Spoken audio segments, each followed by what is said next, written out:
The carbon monoxide alarm screamed through the cabin at 2 in the morning, but Serena Vale was already too dizzy to stand. Outside, the blizzard tore at the mountain like it wanted to rip everything apart. Landon Ridge kicked through the door, ice in his beard, blood on his knuckles from fighting the frozen generator, and found the billionaire heiress collapsed against the wall, her lips turning blue.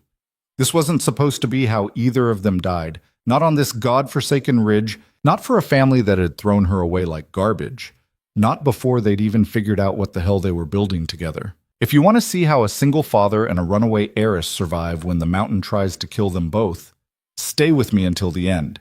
Hit that like button and drop a comment with your city so I can see how far this story travels. Landon Ridge was 32 years old, and he had learned a long time ago that silence was cheaper than conversation.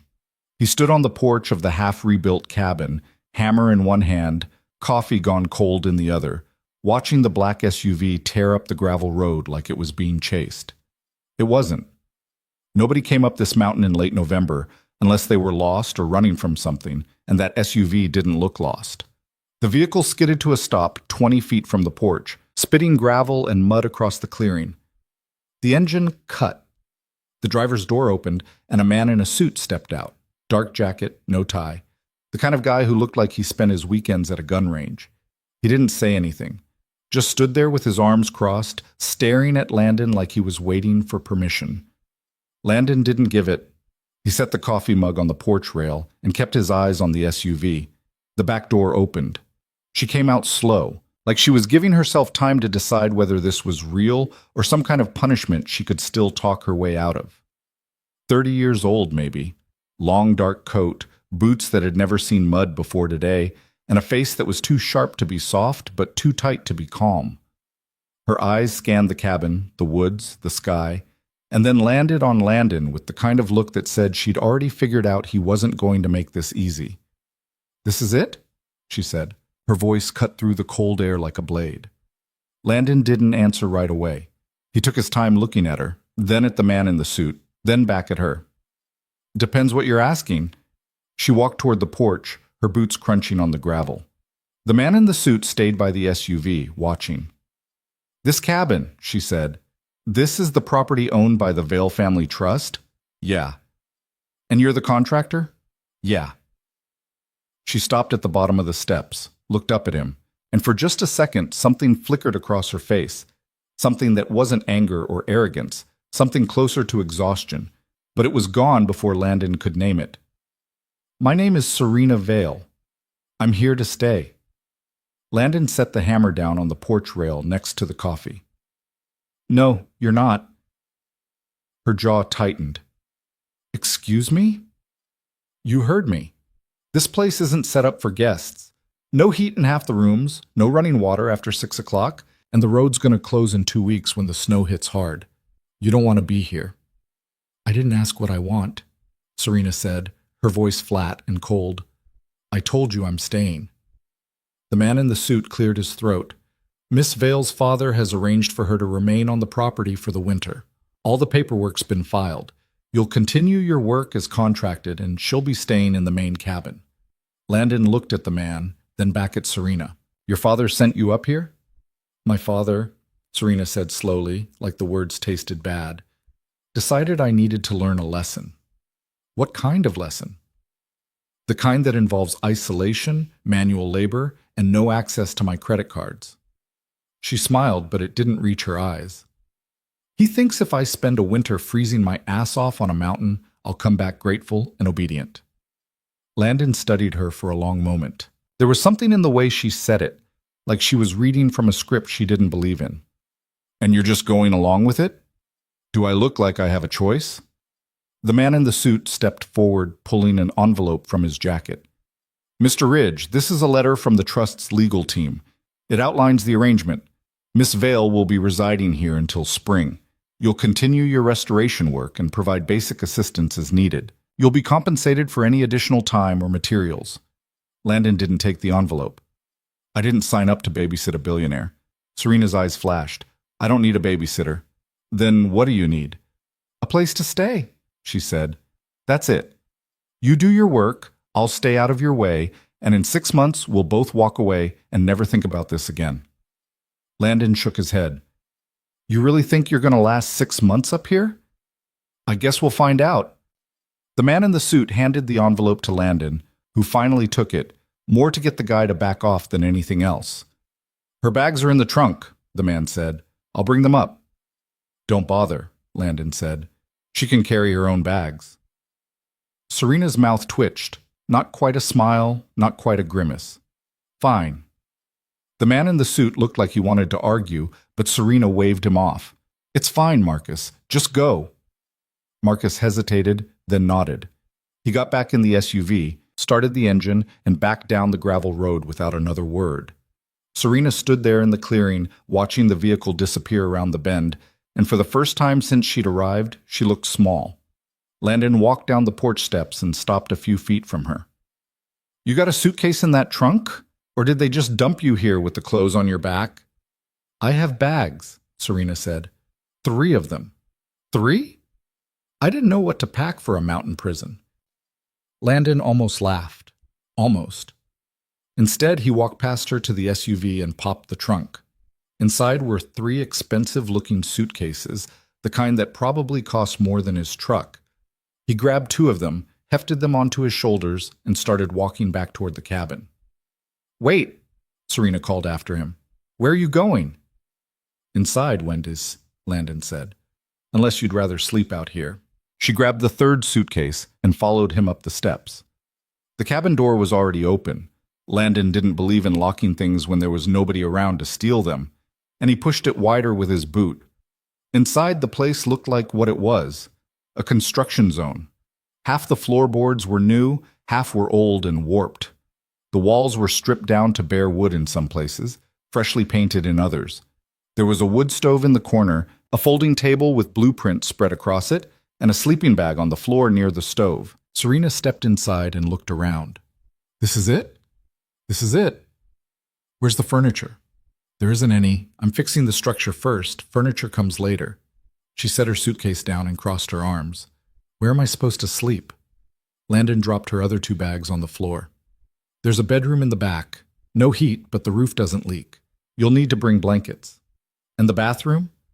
Outhouse is around the side of the cabin. Indoor plumbing's not hooked up yet. Serena stared at him. You're joking. Nope. I'm supposed to use an outhouse in the middle of winter? Unless you've got a better idea. She opened her mouth, then closed it again. Landon could see the gears turning in her head, trying to figure out if this was some kind of test or if he was just an asshole. Probably both. Fine, she said finally. I'll make it work. Landon nodded. Good. There's firewood stacked outside. You'll need to keep the stove going if you don't want to freeze. I'll show you how to work it. I can figure it out. No, you can't. She glared at him, but he ignored it. He walked over to the wood stove, opened the iron door, and pointed at the inside. You need kindling first, small stuff. Then you build up to the bigger logs. Don't overload it, or it'll smoke you out. And don't let it go cold, because it's a bitch to restart. Serena watched him, her arms still crossed, her expression unreadable. Anything else? Yeah, Landon said. Don't touch my tools, don't mess with the blueprints, and don't expect me to cook for you. I wasn't planning on it. Good. They stood there for a moment, the silence stretching between them like a wire pulled too tight. Finally, Serena grabbed one of her suitcases and dragged it toward the back bedroom. Landon watched her go, then turned back to the wood stove and started feeding it more logs. This was going to be a long winter. Balkan. The first night, Serena didn't sleep. Landon knew because he heard her moving around in the back room, heard the rustle of blankets and the creak of floorboards, heard her swear under her breath when something fell over in the dark. He didn't get up to help. If she wanted to figure it out on her own, that was her business. By morning, she looked like hell. Her hair was tangled, her eyes had dark circles under them, and her expensive coat was covered in dust from the cabin. She came out of the bedroom carrying an empty water bottle and stopped when she saw Landon sitting at the folding table, eating oatmeal straight from the pot. Is there coffee? She asked. No. Are you serious? I don't drink coffee. She stared at him like he'd just told her he didn't believe in gravity.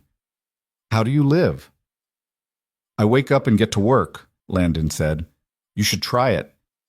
Serena's jaw tightened, but she didn't argue. She filled her water bottle from the jug on the counter, took a long drink, and then set it down. What are you working on today? Replacing the porch supports. They're rotted through. Can I help? Landon looked up at her, surprised. You want to help? I need something to do, she said. I'm not going to sit around all day staring at the walls. You ever done construction work before? No. Then you'll probably just get in the way.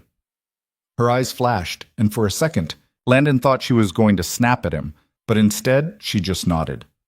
Fine. I'll get in the way then. Landon finished his oatmeal, grabbed his jacket, and headed outside. Serena followed. The porch was a mess. The old support beams had been holding up the roof for probably 50 years, and half of them were so rotten that Landon could push his thumb through the wood. He'd already pulled out the worst ones and stacked them by the fire pit. Now he was measuring the new beams, cutting them to size and fitting them into place. Serena stood on the edge of the porch, watching. What do you need me to do? Hold this, Landon said, handing her the end of a tape measure. She took it, and he stretched the tape across the length of the beam. She held it steady while he marked the wood with a pencil, then let it snap back into the case. That's it? For now. He grabbed the circular saw, lined up the blade with the mark, and cut through the beam in one clean motion. The smell of fresh-cut wood filled the air, sharp and clean. He set the saw down, picked up the beam, and carried it over to the porch. Now what? Serena asked. Now you hold it in place while I nail it. She moved to the other end of the beam and pressed her hands against it, bracing it against the porch frame. Landon pulled a hammer and a handful of nails from his tool belt, lined up the first nail, and drove it through the wood with 3 hard strikes. The sound echoed across the clearing, loud and sharp. You're strong, Serena said. Landon didn't look up. It's just leverage. Still. He finished nailing the beam into place, then stepped back to check the level. It was good. Straight. Solid. He nodded, more to himself than to her. All right. Next one. They worked like that for the next 2 hours. Landon cutting, Serena holding, Landon nailing. She didn't complain, didn't ask for breaks, didn't try to make small talk. She just did what he told her to do, and by the time they finished, her hands were covered in sawdust and her coat had a smear of grease across the sleeve. Landon stepped off the porch and looked up at the new supports. They were clean, strong, and they'd hold for another 50 years. Not bad, he said. Thanks, Serena said. She sounded tired, but there was something in her voice that hadn't been there before. Something that sounded almost like pride. Landon glanced at her. You all right? I'm fine. Your hands are shaking. She looked down at her hands, then shoved them into her pockets. I said I'm fine. Landon didn't push it. He grabbed the old beams and started carrying them over to the fire pit. Serena followed, picking up the smaller pieces and adding them to the pile. When they were done, Landon pulled a lighter from his pocket and set the whole thing on fire. The flames climbed high, crackling and spitting sparks into the cold air. They stood there for a while, watching the fire burn, neither of them saying anything. Finally, Serena spoke. Why are you here? Landon looked at her. What do you mean? This cabin, she said. Why are you fixing it? What's in it for you? Money, Landon said. And a job reference. That's it? That's it. She didn't look convinced. You're up here alone in the middle of nowhere, working on a cabin you don't own, for people you've probably never met. There has to be more to it than that. Landon stared into the fire. I've got a kid back in town. She's 6. I'm doing this so I can give her something stable. Serena was quiet for a moment. What's her name? Emma. Do you miss her? Every day. Serena nodded slowly. I'm sorry. Don't be, Landon said. She's got her aunt looking after her. She's fine. Still. They stood there for another few minutes, the fire burning between them, and then Landon turned and headed back toward the cabin. Come on, he said. There's more work to do. Serena followed. By By the end of the first week, Serena had stopped asking questions and started learning. She learned how to split firewood without hitting her own foot.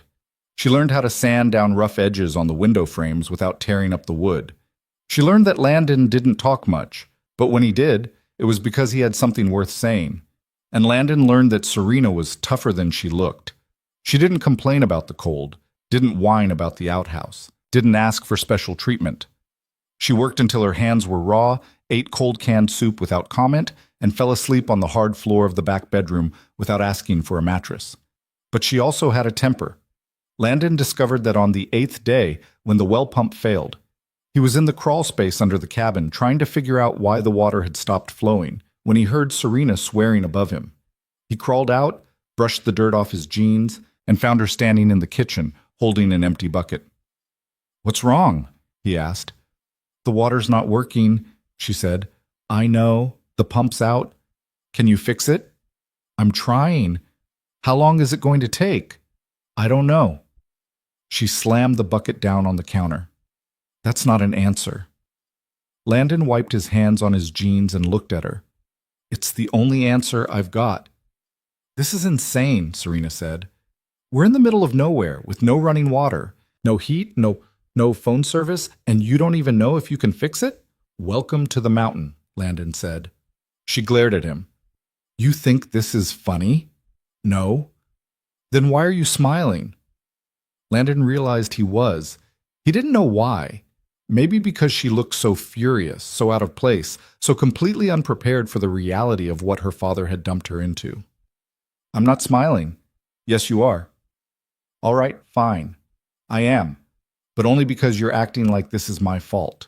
Isn't it?" "No," Landon said. "The pump's 50 years old. It was going to fail eventually. I'm just the guy who has to fix it." Serena crossed her arms. "How much is it going to cost?" "I don't know yet." "Guess." "A few hundred. Maybe more." "Fine," she said. "I'll pay for it." "With what?" Landon asked. "You said your father cut off your credit cards." Her face went pale. You don't have any money, do you?" She didn't answer. Landon sighed. "It's fine. I'll cover it. The trust will reimburse me later." "I don't need your charity," Serena said. "It's not charity. It's the job." She looked like she wanted to argue, but she didn't. Instead, she picked up the bucket and walked outside. Landon watched her go, then went back to the crawl space. It took him 3 days to fix the pump. 3 days of frozen hands, rusted bolts, and parts that had to be ordered from a supply shop 2 hours down the mountain. When the water finally started flowing again, Serena didn't thank him. She just filled the bucket, carried it inside, and went back to sanding the window frames. Landon didn't expect thanks. He wasn't doing this for her.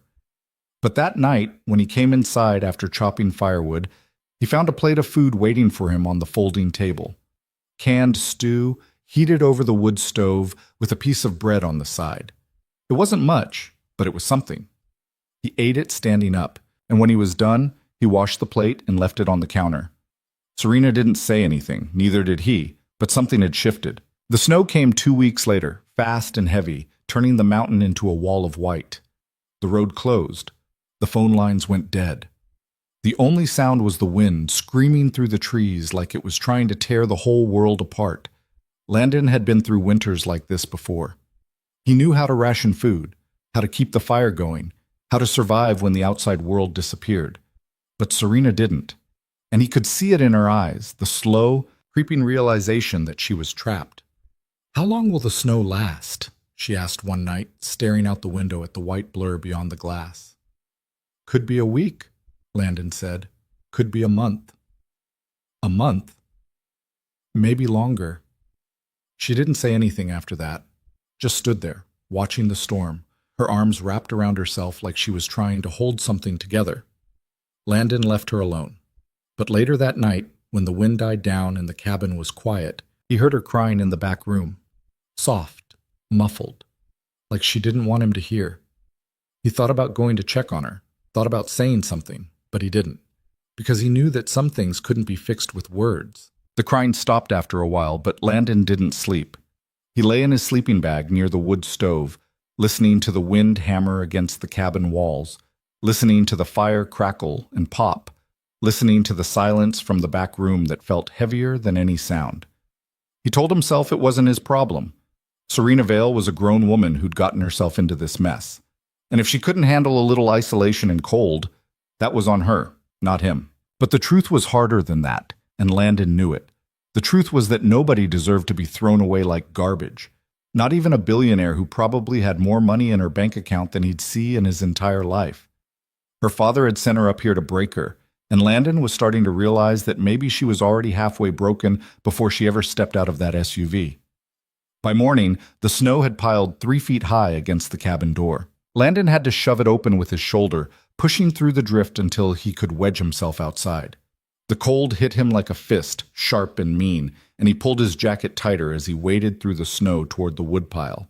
The sky was gray, heavy with more storms waiting to drop, and the wind cut through the trees with a sound like knives scraping glass. He loaded his arms with firewood and hauled it back inside. Serena was awake, sitting at the folding table with a blanket wrapped around her shoulders, staring at a stack of papers she must have pulled from one of her suitcases. She didn't look up when he came in. Landon dumped the wood by the stove, brushed the snow off his jacket, and crouched down to feed the fire. "You eat yet?" "No."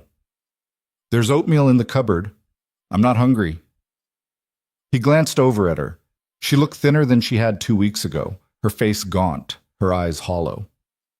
"You need to eat." I said I'm not hungry." Landon straightened up, wiping his hands on his jeans. "What are you looking at?" She finally looked up, her expression flat. "Legal documents." "About what?" "The cabin. The trust. My father's business." She pushed one of the papers across the table toward him. "Did you know this place is part of a shell company?" Landon walked over and picked up the paper. It was dense with legal jargon, the kind of thing that made his head hurt just looking at it. "What's a shell company?" "A fake business," Serena said. "Something you set up to hide money or assets. My father uses them all the time." "This cabin?" "It's not owned by the Vale Family Trust. It's owned by a company called Ridge Summit Holdings, which is owned by another company, which is owned by the trust. It's layers, all designed to keep people from figuring out what's really going on." Landon set the paper down. "Why would he do that?" "Because he's hiding something," Serena said. "I just don't know what yet." "And you think it's got something to do with this cabin?" "I think it's got something to do with why he sent me here." She leaned back in her chair, pulling the blanket tighter. "My father doesn't do anything without a reason. He didn't send me up here to teach me a lesson. He sent me up here to get me out of the way." "Out of the way of what?" "That's what I'm trying to figure out." Landon pulled out a chair and sat down across from her. "You think he's doing something illegal?" "I think he's doing something dangerous," Serena said. "And I think he doesn't want me anywhere near it when it blows up." "So what are you going to do?" She looked at him, and for the first time since she'd arrived, Landon saw something in her eyes that wasn't anger or exhaustion. It was determination. "I'm going to find out what he's hiding, and then I'm going to use it against him." Landon nodded slowly. "All right. All right. Yeah, you want to take down your old man, that's your business. Just don't drag me into it." Serena almost smiled. Almost. "Fair enough." They sat there for a moment, the fire crackling between them, and then Landon stood up. "I'm going to check the generator. Storm might have knocked something loose. Do you need help?" "No," and he grabbed his jacket and headed back outside, leaving her alone with her papers and her plans. The generator was in a shed behind the cabin, buried under 2 feet of snow. Landon dug it out with a shovel, his hands going numb despite his gloves, and pulled open the shed door. The generator was still running, chugging along like it had been for the past week, but the exhaust vent was clogged with ice. He cleared it out, checked the fuel level, and made sure the connections were tight. Everything looked fine, but something in his gut told him it wouldn't stay that way. He trudged back to the cabin, stomping the snow off his boots before heading inside. Serena was still at the table, scribbling notes on the back of one of the legal documents. Landon hung up his jacket and poured himself a cup of water from the jug on the counter. "Generator's fine," he said. Good. But we're going to run out of fuel in about a week if this snow keeps up. Serena looked up. Can you get more? Not until the road opens. And when will that be? Could be tomorrow. Could be next month. She set down her pen. So, what do we do? We ration, Landon said. Turn the generator off at night, use the wood stove for heat, and hope the storm breaks before we freeze. Serena stared at him. That's your plan? You got a better one? She didn't answer. Landon drained his cup and set it on the counter. Look, I've done this before. It's not fun, but it's survivable. You just have to be smart about it. And if we're not smart about it, then we die. Serena's face went pale, but she didn't look away. You really think it could get that bad? I think the mountain doesn't care who you are or how much money your family has, Landon said. Up here, you're just another person trying not to freeze to death. So yeah, it could get that bad. She nodded slowly, like she was trying to absorb the weight of what he'd just said. Then she picked up her pen and went back to her notes. Landon watched her for a moment, then grabbed the oatmeal from the cupboard and started making breakfast. If she wasn't going to eat, he'd make her eat, because he'd be damned if he let her starve herself to death on his watch. When the oatmeal was ready, he poured it into 2 bowls and set one in front of her. Eat. I told you. I don't care what you told me. Eat. She looked at the bowl, then at him, and for a second, he thought she was going to argue. But instead, she picked up the spoon and took a bite. Then another. And another. By the time she finished, the bowl was empty, and there was a little color back in her face. Better? Landon asked. Yeah, she said quietly. Better. He nodded and took her bowl to the counter, washing it along with his own. When he turned back around, Serena was staring at the window, watching the snow fall in thick, relentless sheets. How long have you been doing this? She asked. Doing what? Living like this, working on places like this. Landon leaned against the counter, arms crossed. About 10 years, started right after Emma was born. Why? Because I needed the money and I was good at it. And you don't mind being alone? I'm not alone, Landon said. I've got Emma. But she's not here. No, she's not. Serena turned to look at him. Do you ever regret it, taking jobs like this? Landon thought about it. Sometimes. But regret doesn't pay the bills. She nodded, like she understood, and went back to staring at the snow. Landon left her alone and went to work on the window frames in the front room. The wood was old and brittle, and half the panes were cracked or missing. He'd already replaced 3 of them, but there were 6 more to go, and the cold made the work slow. His fingers kept going numb, and the putty wouldn't set right in the freezing air, but he pushed through it anyway. Because if he stopped, he'd start thinking, and thinking was dangerous up here. Serena appeared in the doorway an hour later, still wrapped in her blanket. Can I help? You know how to set a window pane? No. Then you'll slow me down. Teach me. Landon looked at her surprised. Why? Because I'm going insane sitting at that table, she said. And because if I'm going to be stuck up here, I might as well learn something useful. He considered it, then nodded. All right, come here. She walked over and he handed her a putty knife. You're going to spread this along the frame, right where the glass sits. Not too thick, not too thin, just enough to hold it in place. That's it? That's it. But if you mess it up, the glass won't seal, and the cold will get in. Serena took the knife and crouched down next to the window frame. She scooped a glob of putty from the can and started spreading it along the wood, her movements careful and deliberate. Landon watched her work, ready to step in if she screwed it up, but she didn't. The putty went on smooth and even, just like he'd shown her. Good, he said. She looked up at him, a flicker of surprise crossing her face. Really? Yeah. Now do the rest. They worked together for the next 2 hours, Serena spreading putty and Landon setting the glass panes into place. She didn't talk much, just focused on the task, and Landon found himself appreciating the quiet. Most people couldn't handle silence. They filled it with noise, with questions, with meaningless chatter. But Serena was different. She knew when to shut up and let the work speak for itself.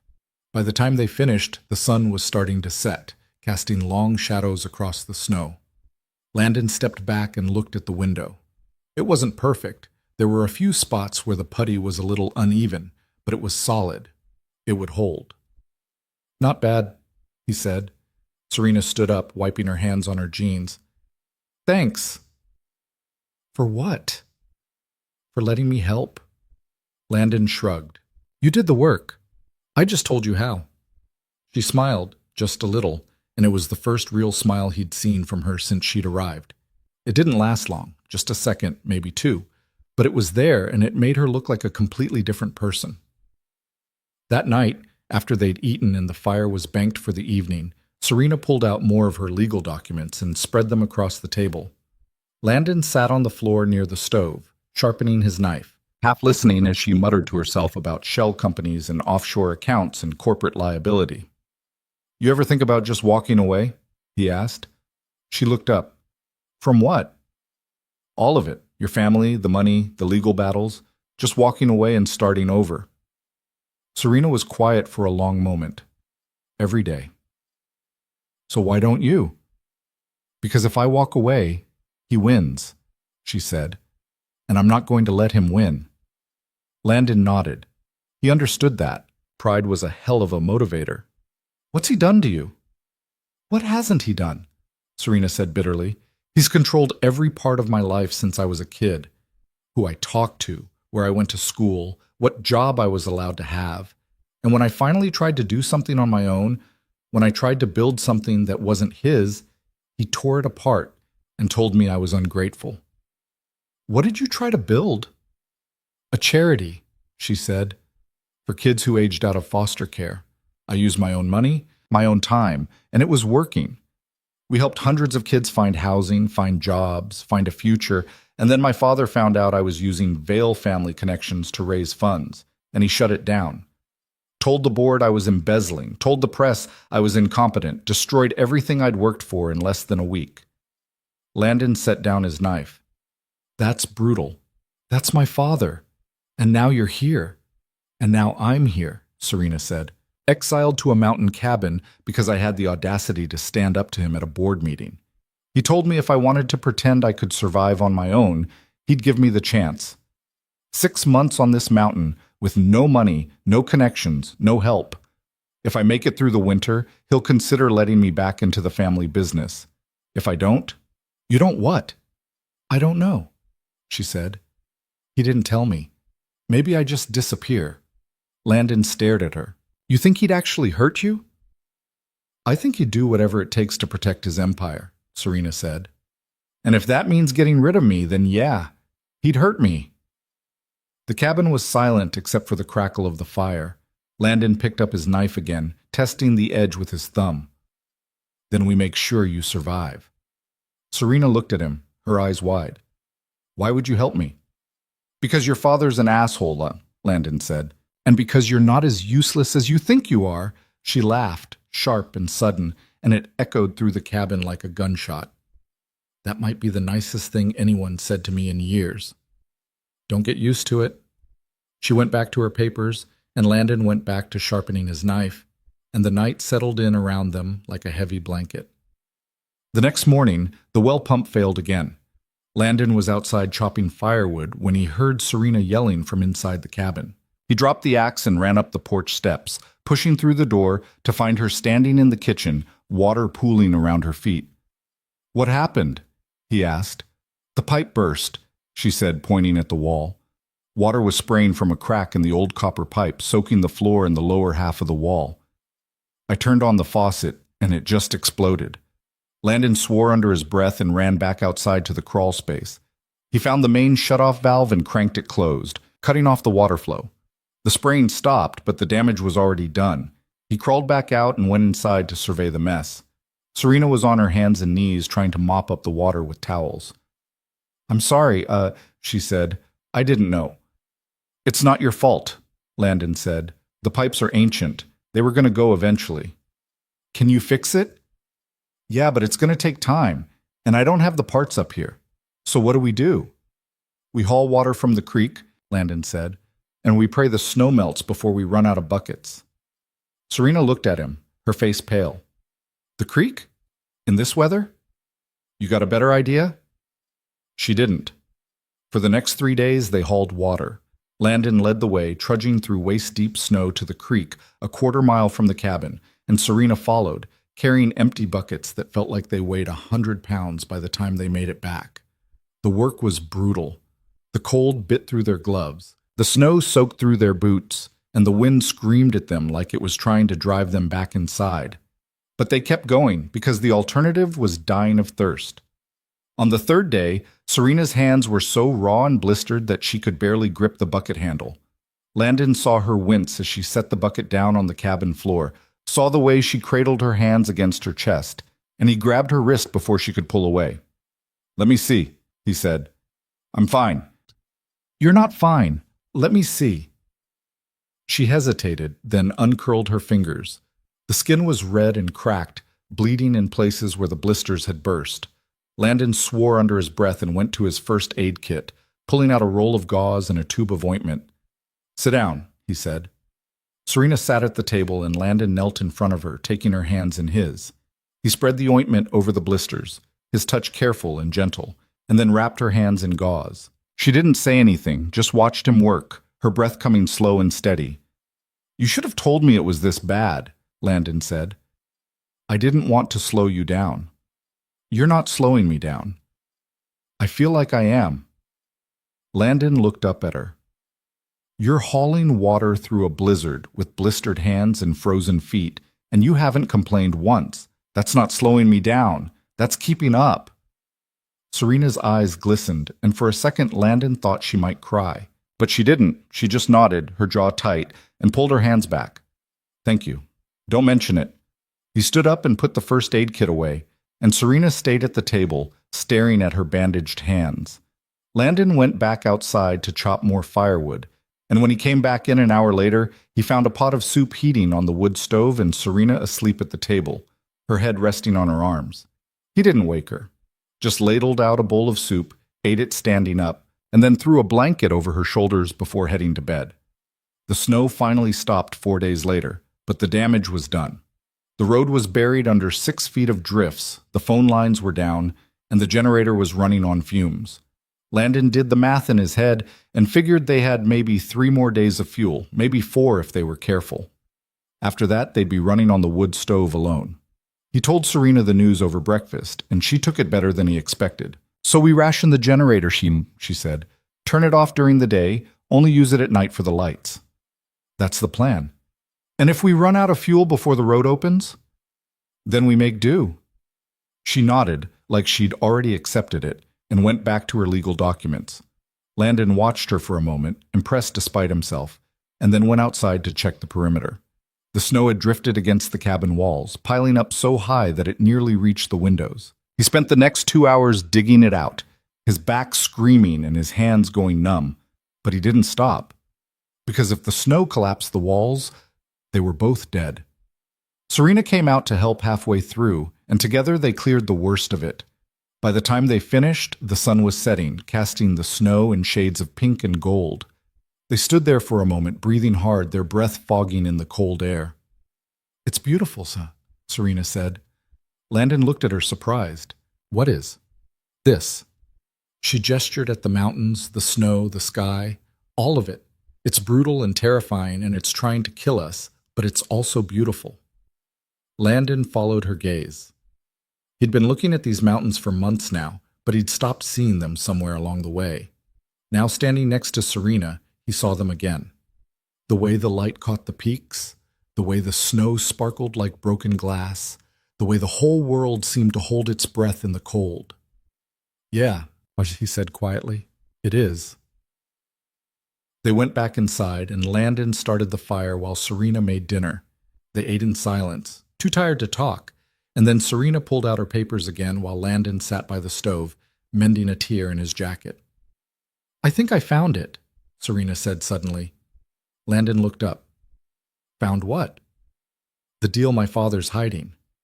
She held up one of the documents, her hands shaking. "It's a land acquisition. He's buying up property all along this ridge, thousands of acres, and he's doing it through shell companies so nobody can trace it back to him." Why would he do that? Because he's planning to sell it, Serena said, to a mining company. They want to strip mine the whole mountain for rare earth minerals, and my father's the middleman. He buys the land cheap, sells it to the mining company for 10 times what he paid, and walks away with hundreds of millions of dollars. Landon set down his jacket. What happens to the people who live here? They get evicted, Serena said. The mining company tears down their homes, destroys the land, and leaves nothing but a pit. And my father doesn't care because by the time anyone figures out what he's done, he'll be long gone. And you think that's why he sent you up here? I know it is, Serena said. He needed me out of the way while he finalized the deal. If I was still in the city, I would have found out, and I would have stopped him. But up here, I'm just another casualty. Landon stared at her. So what are you going to do? Serena's eyes hardened. I'm going to burn his deal to the ground. Landon didn't sleep that night. He lay in his sleeping bag, staring at the ceiling, listening to Serena shuffle papers at the table like she was building a case that could take down an empire. Maybe she was. He didn't know enough about corporate law or land deals or mining companies to say whether what she'd found was enough. But he knew one thing for sure. If her father was willing to exile her to a frozen mountain just to keep her quiet, then whatever she'd uncovered was dangerous as hell. And danger had a way of finding people, even up here. By morning, the wind had picked up again, rattling the windows and shaking the cabin walls. Landon got up, fed the fire, and made coffee from the last of the grounds he'd been rationing. It was weak and bitter, but it was hot, and that was all that mattered. He poured a cup for Serena and set it on the table next to her stack of documents. She looked up, her eyes red and tired. Thanks. You been up all night? Most of it. You need to sleep. I need to finish this, Iti, she said, gesturing at the papers. If I can map out the entire acquisition chain, I can prove my father's involvement. And if I can prove it, I can stop the sale. Landon sat down across from her, cradling his own cup. How are you going to stop it? You don't have a phone, no internet, no way to contact anyone. I'll figure it out when the road opens. And what if it doesn't open in time? Serena's jaw tightened. Then I'll find another way. Landon studied her face, the dark circles under her eyes, the stubborn set of her mouth, the way her hands trembled just slightly as she picked up her coffee. She looked like she was running on fumes and sheer willpower, and he wondered how long she could keep that up before she crashed. You really think you can take him down? He asked. I have to. That's not an answer. It's the only answer I've got. Landon nodded slowly. All right, then what do you need from me? Serena looked surprised. Nothing. This isn't your fight. Maybe not, Landon said, but I'm stuck up here same as you, and if your old man's planning to blow up this mountain for profit, that affects me too. So what do you need? She was quiet for a moment, like she was trying to figure out if he was serious. Then she said, I need you to help me understand the property lines. The documents reference survey maps and elevation markers, but I don't know how to read them. If you can help me map out what land he's actually bought, I can figure out what he's planning. I can do that. You sure? I've been reading survey maps since I was 16, Landon said. It's part of the job. Serena's shoulders sagged a little, like she'd been carrying a weight she didn't realize she could share. Thank you. Don't thank me yet. Let's see if we can actually figure this out first. They spent the next 3 hours bent over the table, Serena pointing out legal descriptions, and Landon translating them into actual geography. The property her father had acquired stretched across nearly 15,000 acres, covering most of the ridge and the valleys below. It was a massive land grab, the kind of thing that should have raised red flags with every regulatory agency in the state, but somehow it had slipped through without anyone noticing. How did he get away with this? Landon asked, tapping one of the documents. Buying up this much land without anyone asking questions? Shell companies, Serena said. Each purchase was made by a different entity, all of them registered in different states, all of them owned by other shell companies. On paper, it looks like a dozen unrelated buyers acquiring small parcels of land. Nobody realizes it's all going to the same person. That's legal? Technically, yes. Unethical as hell, but legal. Landon shook his head. Your father's a piece of work. He's a criminal, Serena said flatly. He just hasn't been caught yet. They kept working, mapping out the acquisitions, cross-referencing the legal documents with the survey maps Landon had on file for the cabin restoration project. By the time they finished, they had a rough outline of the entire operation. The mining company, Cordova Extraction, according to the contracts, was planning to start operations within 6 months. They'd already filed environmental impact statements, mineral rights claims, and preliminary permits. Everything was in place. All they needed was the land transfer to go through, and they'd own the mountain. "We have to stop this," Serena said, staring at the map they'd drawn. "If they start mining, it'll destroy everything. The forest, the water table, the wildlife. And the people who live down in the valley, they'll lose their homes, their livelihoods, everything." "How many people live down there, Landon?" Landon asked. "I don't know, a few hundred, maybe more. Small towns, family farms, places that have been there for generations." She looked up at him. "They don't even know what's coming." Landon felt something cold settle in his chest. He thought about Emma, safe in town with her aunt, and he thought about what it would be like if someone just showed up one day and told her she had to leave, that her home was being torn down for profit. The thought made him sick. "So what's the plan?" he asked. "I need to get this information to someone who can do something with it," Serena said. "A journalist, a lawyer, someone with enough influence to blow the whistle before the deal closes. But I can't do that from up here." "The road's still closed." "I know. And even if it opens tomorrow, you don't have a car." "I'll walk if I have to." Landon looked at her like she'd lost her mind. "You can't walk 15 miles through snow and ice with no supplies. You'd die before you made it halfway." "Then what do you suggest?" "I suggest we wait," Landon said. "The storm's going to break eventually. When it does, the road will open and we'll get you down the mountain. But you're not going anywhere until it's safe." Serena's face twisted with frustration. "Every day we wait is another day closer to the deal closing. I don't have time to sit around and hope the weather improves." "You don't have a choice."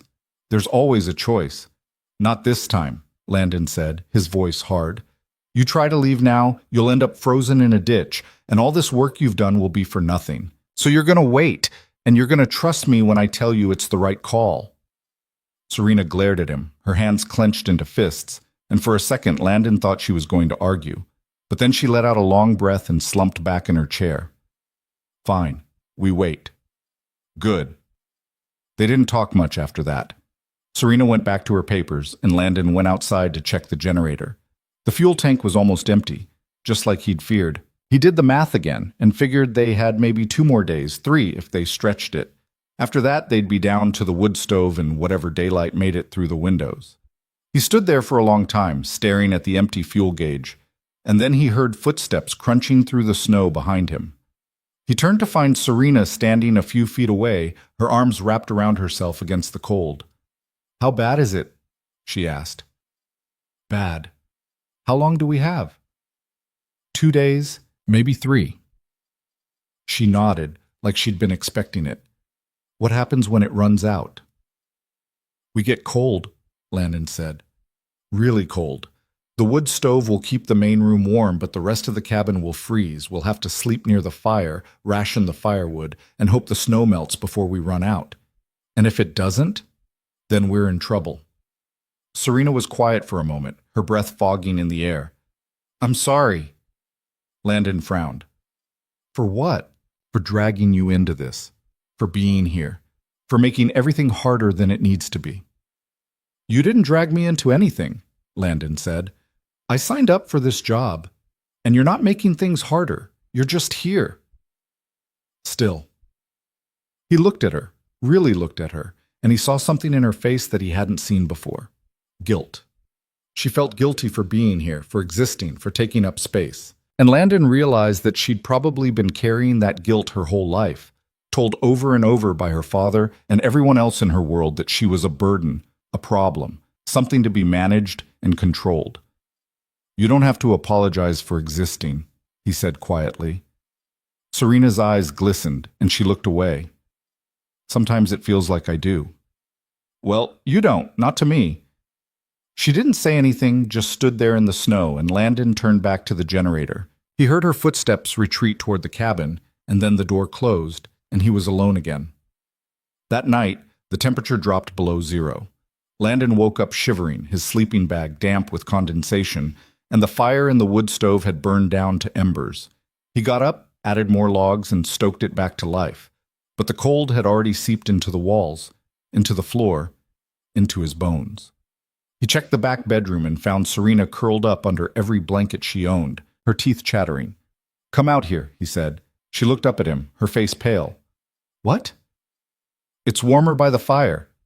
Bring your blankets." She didn't argue, just gathered up her blankets and followed him to the main room. Landon spread out his sleeping bag near the stove and gestured for her to do the same. She hesitated, then laid out her blankets next to his, close enough that they could share the heat, but far enough that it didn't feel weird. They lay there in silence, the fire crackling between them, and Landon could hear her breathing, slow and uneven, like she was trying not to cry. "You all right?" he asked. "No." "What's wrong?" "Everything," she said, her voice breaking. "This whole thing. My father, the deal, the cabin, the cold. I don't know if I can do this." Landon turned his head to look at her. "You've made it this far. That doesn't mean I can make it the rest of the way." "Yes, it does," Landon said. "You're stronger than you think." "How do you know?" "Because you're still here. Most people would have quit by now." Serena laughed, bitter and sharp. "I don't have anywhere else to go." "That's not true." "Yes, it is. If I leave, my father wins. If I stay, I might freeze to death. Either way, I lose." "You're not going to freeze to death," Landon said. "I won't let that happen." She turned to look at him, her eyes searching his face. "Why do you care?" Landon didn't have a good answer for that. He didn't know why he cared. Maybe it was because she reminded him of himself, back when Emma was born, and he was trying to figure out how to be a father with no money and no support. Maybe it was because he hated bullies, and her father was the worst kind of bully. Or maybe it was just because she was here, and he was here, and they were both trying to survive the same storm. "I don't know," he said finally, "but I do." Serena's face softened, and she reached out, her hand brushing against his. It was just a touch, barely there, but it sent a jolt through Landon's chest that he hadn't felt in years. He didn't pull away, and neither did she. They just lay there, their hands touching, the fire burning between them, and for the first time since she'd arrived, the cabin didn't feel so cold. By morning, the generator was dead. Landon checked it twice, cranked the starter until his arm ached, but it wouldn't turn over. They were out of fuel. He told Serena the news over breakfast, and she took it better than he expected. "So we're on the wood stove now," she said. "Yeah." "How long will the firewood last?" "If we're careful, maybe 2 weeks. Maybe less if the temperature keeps dropping." "And then?" "Then we start burning furniture." Serena almost smiled. "You're joking." "I'm not." They spent the rest of the day rationing firewood, feeding the stove just enough to keep the main room warm and letting the rest of the cabin freeze. Landon sealed off the back bedroom with blankets to trap the heat, and they moved all their supplies into the main room. It felt like they were hunkering down for a siege, and in a way, they were. The storm hit that night, worse than anything they'd seen so far. The wind screamed through the trees, tearing branches off and hurling them against the cabin. The snow fell so thick that Landon couldn't see the woodpile from the window. He kept the fire going, feeding it log after log. But the cold kept creeping in, seeping through the cracks in the walls, through the gaps around the door, through the floor itself. Serena sat at the table, wrapped in blankets, working on her documents by candlelight. Landon sat near the stove, sharpening his knife, and neither of them spoke. There was nothing to say. The storm was louder than words, louder than thought, and all they could do was wait it out. Around midnight, Landon noticed Serena swaying in her chair. Her head was drooping, her eyes half closed, and the pen slipped from her fingers. He stood up and walked over to her. "You need to sleep," he said. "I'm fine." "You're not fine. You're exhausted." "I just need to finish this section." Landon took the papers from her hands and set them on the table. "It'll still be there tomorrow. Come on." He helped her to her feet and guided her over to the sleeping bags near the fire. She sank down onto the blankets, too tired to argue, and Landon pulled the extra blankets over her. She was asleep in seconds, her breathing slow and steady, and Landon sat down next to her, watching the fire burn. He didn't know how long he sat there. Could have been an hour, could have been 3, but at some point he heard a noise that didn't belong. It was faint, barely audible over the storm, but it was there, a hissing sound like air escaping from a tire. Landon stood up and walked to the window, peering out into the darkness. He couldn't see anything through the snow, but the sound was getting louder. He grabbed his flashlight and opened the door, stepping out into the storm. The wind hit him like a fist, nearly knocking him off the porch, but he braced himself and scanned the clearing with the flashlight beam. The generator shed. The door was hanging open, swinging in the wind, and smoke was billowing out from inside. Landon ran. He reached the shed and yanked the door all the way open, shining the flashlight inside. The generator was still dead, but the exhaust vent had come loose, and carbon monoxide was pouring out into the shed. He grabbed the vent and tried to reattach it, but the metal was frozen solid, and his gloves kept slipping. He ripped them off and gripped the vent with his bare hands, ignoring the way the cold burned his skin, and forced it back into place. But the damage was already done. The exhaust had been leaking into the shed for hours, and the wind had been pushing it back toward the cabin. Landon's head was already spinning, his vision blurring at the edges, and he stumbled out of the shed, gasping for air. He needed to check the cabin. He staggered back through the snow, his legs unsteady, and pushed through the cabin door. The main room was hazy, a thin layer of smoke hanging in the air, and Serena was still lying by the fire, unmoving. Landon's heart stopped. He ran to her, dropping to his knees, and grabbed her shoulder. Serena, wake up." She didn't move. He shook her harder, his hands trembling. "Come on, wake up, please." Her eyes fluttered open, just barely, and she looked at him with a dazed, confused expression. "What?" "We have to get out," Landon said. "The cabin's filled with carbon monoxide. We have to get out now." He tried to pull her to her feet, but she was too weak, her legs buckling under her. Landon hooked his arms under hers and dragged her toward the door, his own vision swimming, his lungs burning. He got her onto the porch and then down the steps, into the snow, and he collapsed next to her, both of them gasping for air. The storm tore at them, the wind screaming, the snow stinging their faces. Landon forced himself to his feet, grabbed Serena under the arms, and dragged her away from the cabin, away from the smoke, toward the woodpile where the air was clearer. He propped her up against the stack of logs and checked her pulse. It was there, weak and thready, but there. "Stay with me," he said, his voice raw. "Don't you dare give up on me now." Serena's eyes flickered open, and she coughed, her whole body shaking. "What happened?" "Carbon monoxide, Landon said. "The exhaust vent came loose. The cabin's full of it." "We can't go back inside?" "Not until it clears out." She looked at him, her face pale, her lips turning blue. "How long will that take?" "I don't know. Maybe an hour. Maybe more. We'll freeze out here. I know." Landon looked around, trying to think, trying to figure out how to keep them alive. The cabin was poisoned. The shed was worse. The only shelter they had was the woodpile, and that wouldn't protect them from the wind. They needed a fire, but he couldn't build one in the storm. And then he saw it. The tarp.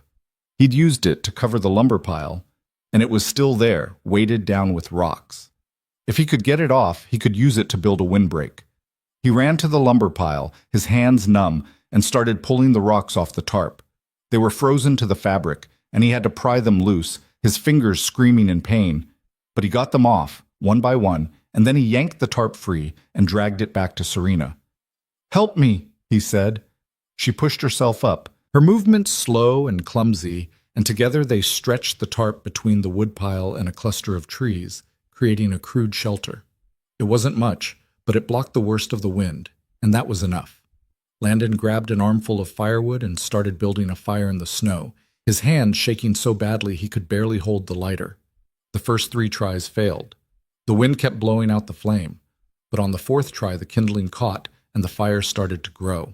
Landon fed it carefully, adding larger pieces of wood, building it up until it was big enough to give off real heat. Serena crawled closer to the fire, her teeth chattering, and Landon sat down next to her, wrapping his arms around her to share what little warmth he had left. They sat there for what felt like hours, the fire burning in front of them, the storm raging around them, and Landon kept checking Serena's pulse, kept making sure she was still breathing. "I'm sorry," she said at some point, her voice so quiet he almost didn't hear it. "For what?" "For all of this. For being here. For almost getting us both killed. That wasn't your fault." "It feels like it is." Landon tightened his arms around her. "We're alive. That's what matters." "Are we?" she asked, and there was something in her voice that broke his heart. "Are we really alive, or are we just dying slower?" "We're alive," Landon said, "and we're going to stay that way." She leaned her head against his shoulder, and he felt her breathing slow, felt her body relax just a little.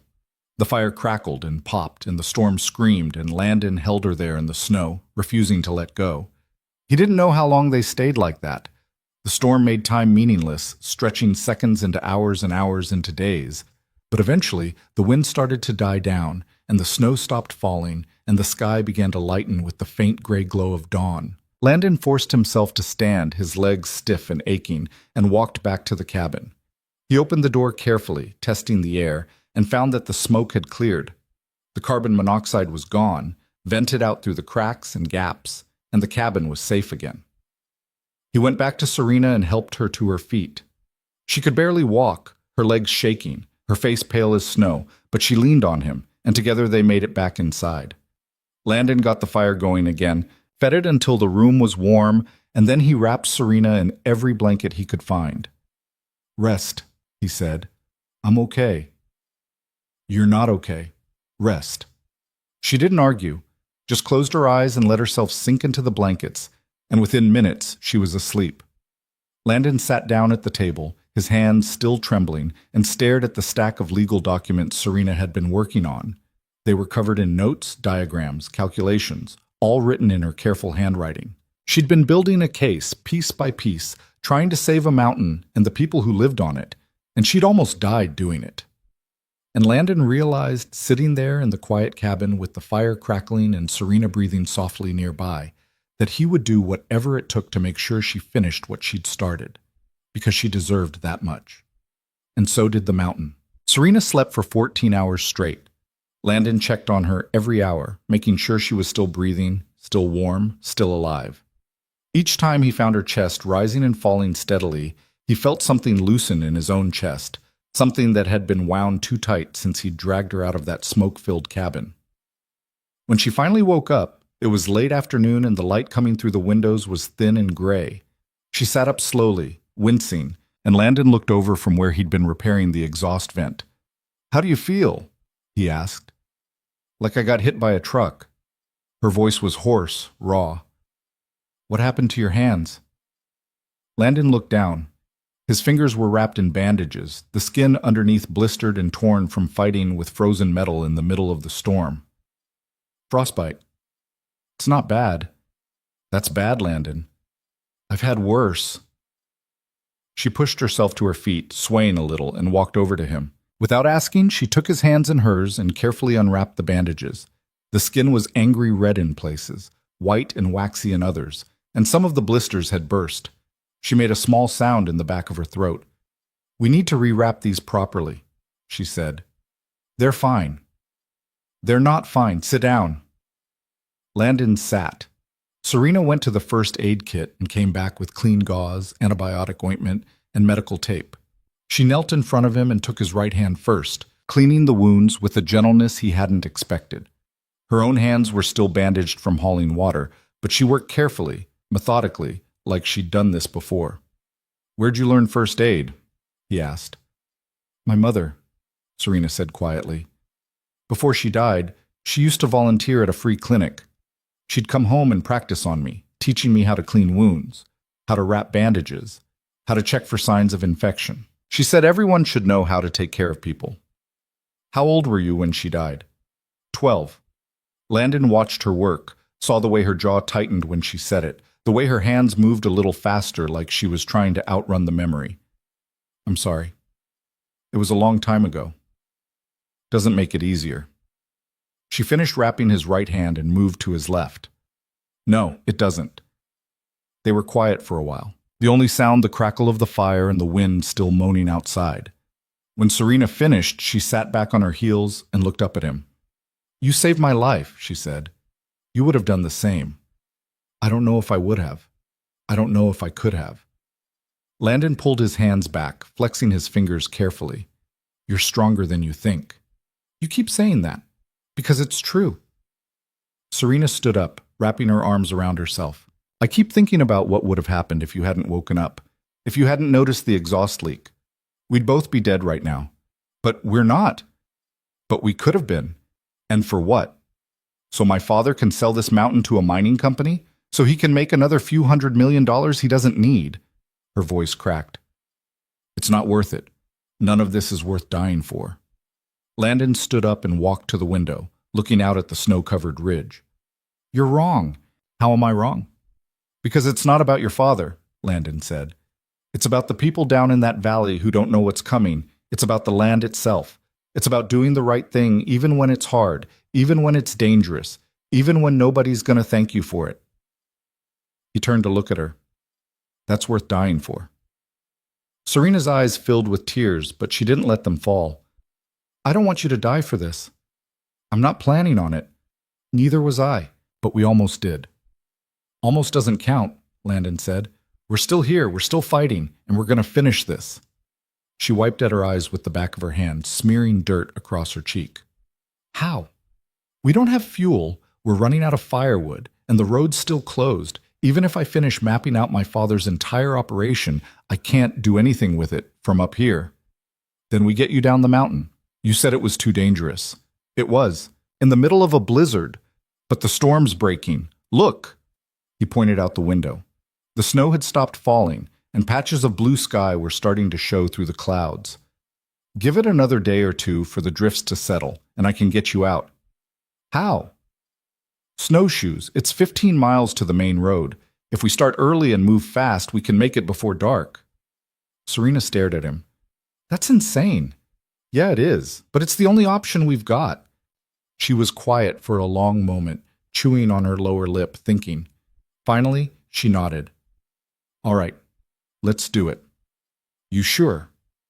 "No, but I'm doing it anyway." Landon almost smiled. "Good. Then we need to get ready." They spent the next 2 days preparing for the hike. Landon dug out his old snowshoes from the storage shed and fashioned a second pair from scrap wood and paracord. They weren't pretty, but they'd work. He rationed their remaining food, packing enough for the journey with a little extra in case they got delayed. He checked the weather obsessively, watching the sky for any sign of another storm, but it stayed clear. Serena worked on her documents, organizing everything into a single folder that she could carry down the mountain. She wrote out a detailed summary of the land acquisition, the shell companies, the mining operation, everything she'd uncovered. It was 20 pages of dense legal analysis, and she read it aloud to Landon one night by the fire, making sure he understood what she'd found. "So your father's been buying up land through these fake companies for the past 2 years," Landon said when she finished. "And once he owns enough, he's going to flip it to Cordova Extraction for a massive profit." "Right. But the real crime isn't the land sale. It's the environmental violations. Cordova's environmental impact statement is full of lies. They're claiming the mining operation will have minimal impact on the local water table, but their own internal documents show they know it'll contaminate the aquifer for decades. My father has copies of those documents. He's seen them. And he's selling the land anyway. That's criminal." "It should be. But proving it is the hard part. I need to get these documents to someone who can investigate, someone with the authority to stop the sale before it goes through." She looked at him. "Do you know anyone like that?" Landon thought about it. "There's a guy I worked with a few years back, environmental lawyer. He used to take on cases against mining companies, big corporate polluters, that kind of thing. Last I heard, he was working for a nonprofit out of the state capital." "Can you contact him?" "Once we get down the mountain, yeah. If he's still doing that kind of work, he might be able to help." Serena's face lit up with something that looked almost like hope. "That could work." "Don't get ahead of yourself. He might say no.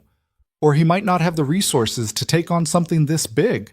But it's a chance. It's a chance, Landon agreed. That night, they lay near the fire again, wrapped in their blankets, and Serena asked him about Emma. It was the first time she'd brought her up since that first week, and Landon found himself talking more than he'd planned. He told her about the day Emma was born, how he'd been so scared he could barely hold her. He told her about the first time Emma had called him Dad, how it had made him cry even though he'd tried to hide it. He told her about the way she laughed, the way she asked a million questions about everything, the way she made him want to be better than he was. She sounds amazing, Serena said. She is. Do you think she's okay? Down in town without you? I hope so. Her aunt's good with her. Better than I am, probably. I doubt that. Landon turned his head to look at her. Why? Because you're the kind of person who drags someone out of a burning building in the middle of a blizzard. That's the kind of father any kid would be lucky to have. He didn't know what to say to that, so he didn't say anything. Just lay there in this firelight, listening to the wind outside, and thought about what it would be like to see Emma again. To hold her and tell her he was sorry for being gone so long.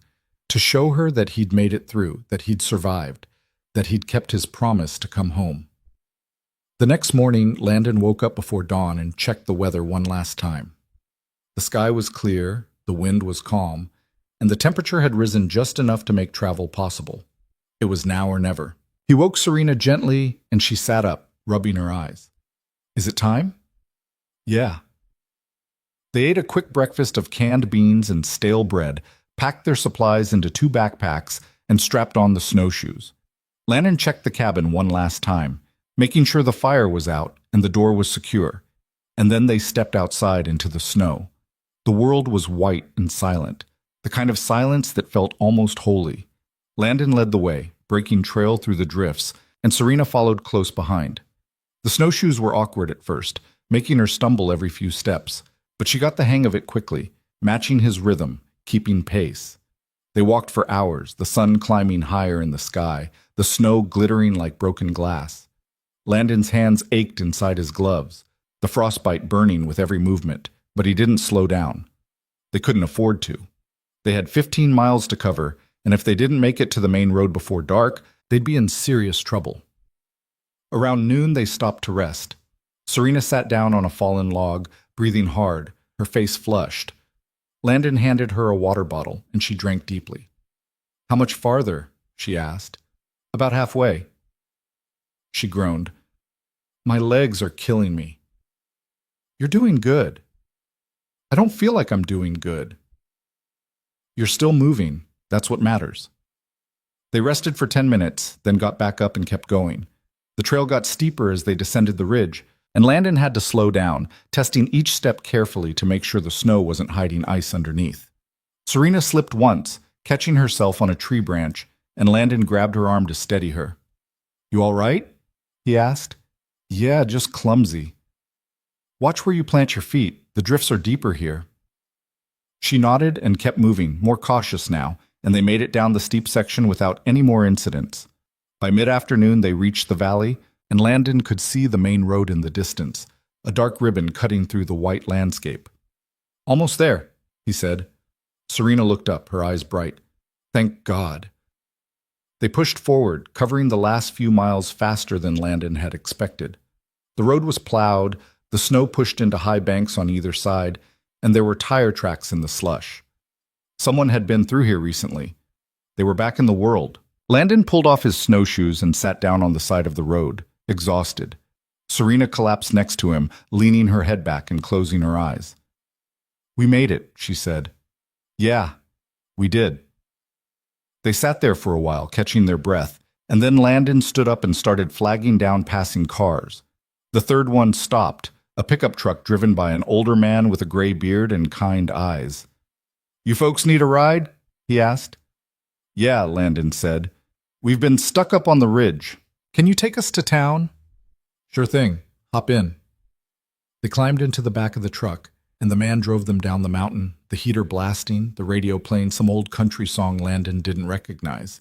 Serena sat next to him, her shoulder pressed against his, and he felt her hand slip into his, just for a second, before she pulled it away. They reached town just as the sun was setting. The man dropped them off at a gas station and Landon thanked him, handing him $20 from his wallet. The man waved it off, but Landon insisted, and eventually he took it.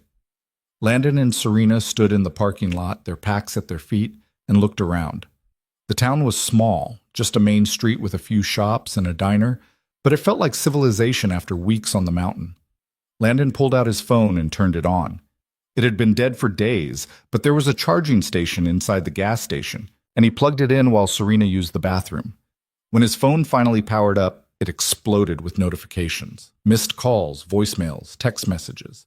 Most of them were from his sister asking where he was, if he was okay, if he was coming home soon. A few were from Emma, voice messages that said things like, "Daddy, when are you coming back?"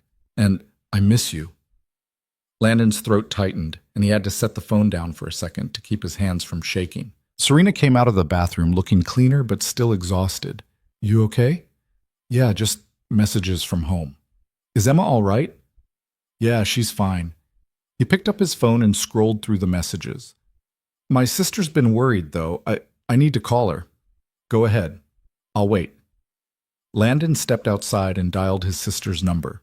She picked up on the first ring. "Landon? Oh my God, where the hell have you been? I've been calling you for weeks." "I'm sorry, Jen. I was up on the ridge. The storm knocked out the phone lines." "Are you okay? Is the cabin still standing?"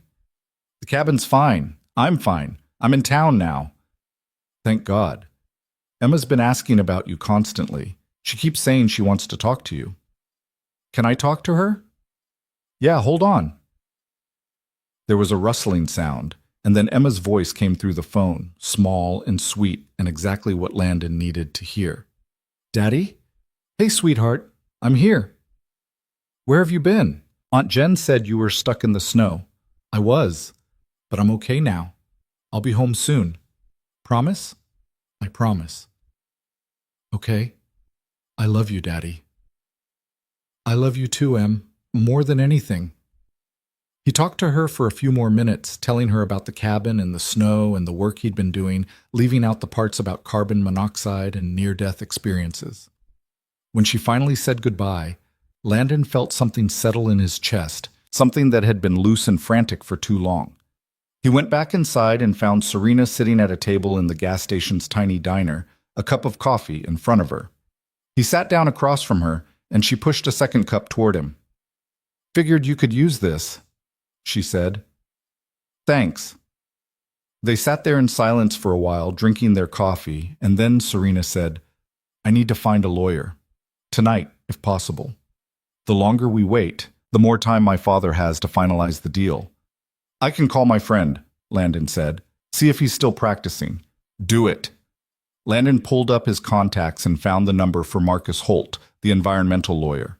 It rang 4 times before a voice answered. "This is Marcus." "Marcus, it's Landon Ridge. We worked together a few years back, up in the Northern District." "Landon, man, it's been a while. How have you been?" "I've been better. Listen, I need your help with something. It's urgent." "What's going on?" Landon handed the phone to Serena. "Tell him." Serena took the phone and started explaining, laying out the entire situation in clear, precise language. Landon watched her talk, saw the way her eyes sharpened, the way her voice steadied, and he realized this was who she really was.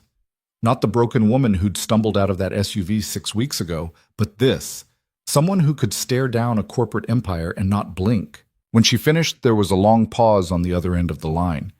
Then Marcus said, "If what you're telling me is true, this is the biggest environmental case I've ever heard of. Can you get me those documents?" "I have them with me, all of them." "Then meet me at my office tomorrow morning, 9 a.m. I'll start filing injunctions immediately." "Thank you," Serena said, her voice breaking just a little. "Thank you so much." She handed the phone back to Landon, and he gave Marcus the details before hanging up. When he set the phone down, Serena was crying, tears streaming down her face, and she didn't bother trying to hide them. "We did it," she said. "We actually did it." "You did it," Landon corrected. "I just helped you get down the mountain." "No, we did it together." She reached across the table and took his hand, and this time she didn't let go. Landon squeezed back, his bandaged fingers aching, and thought about everything they'd been through. The cold, the hunger, the fear, the storm, the carbon monoxide leak that had almost killed them both. The 15-mile hike through snow that should have been impossible. They'd survived it all, and now, finally, they had a chance to fight back. But as they sat there in that tiny gas station diner, holding hands across a chipped Formica table, Landon heard the rumble of an engine outside. He looked up and saw a black SUV pull into the parking lot, the same kind of SUV that had brought Serena to the mountain 6 weeks ago.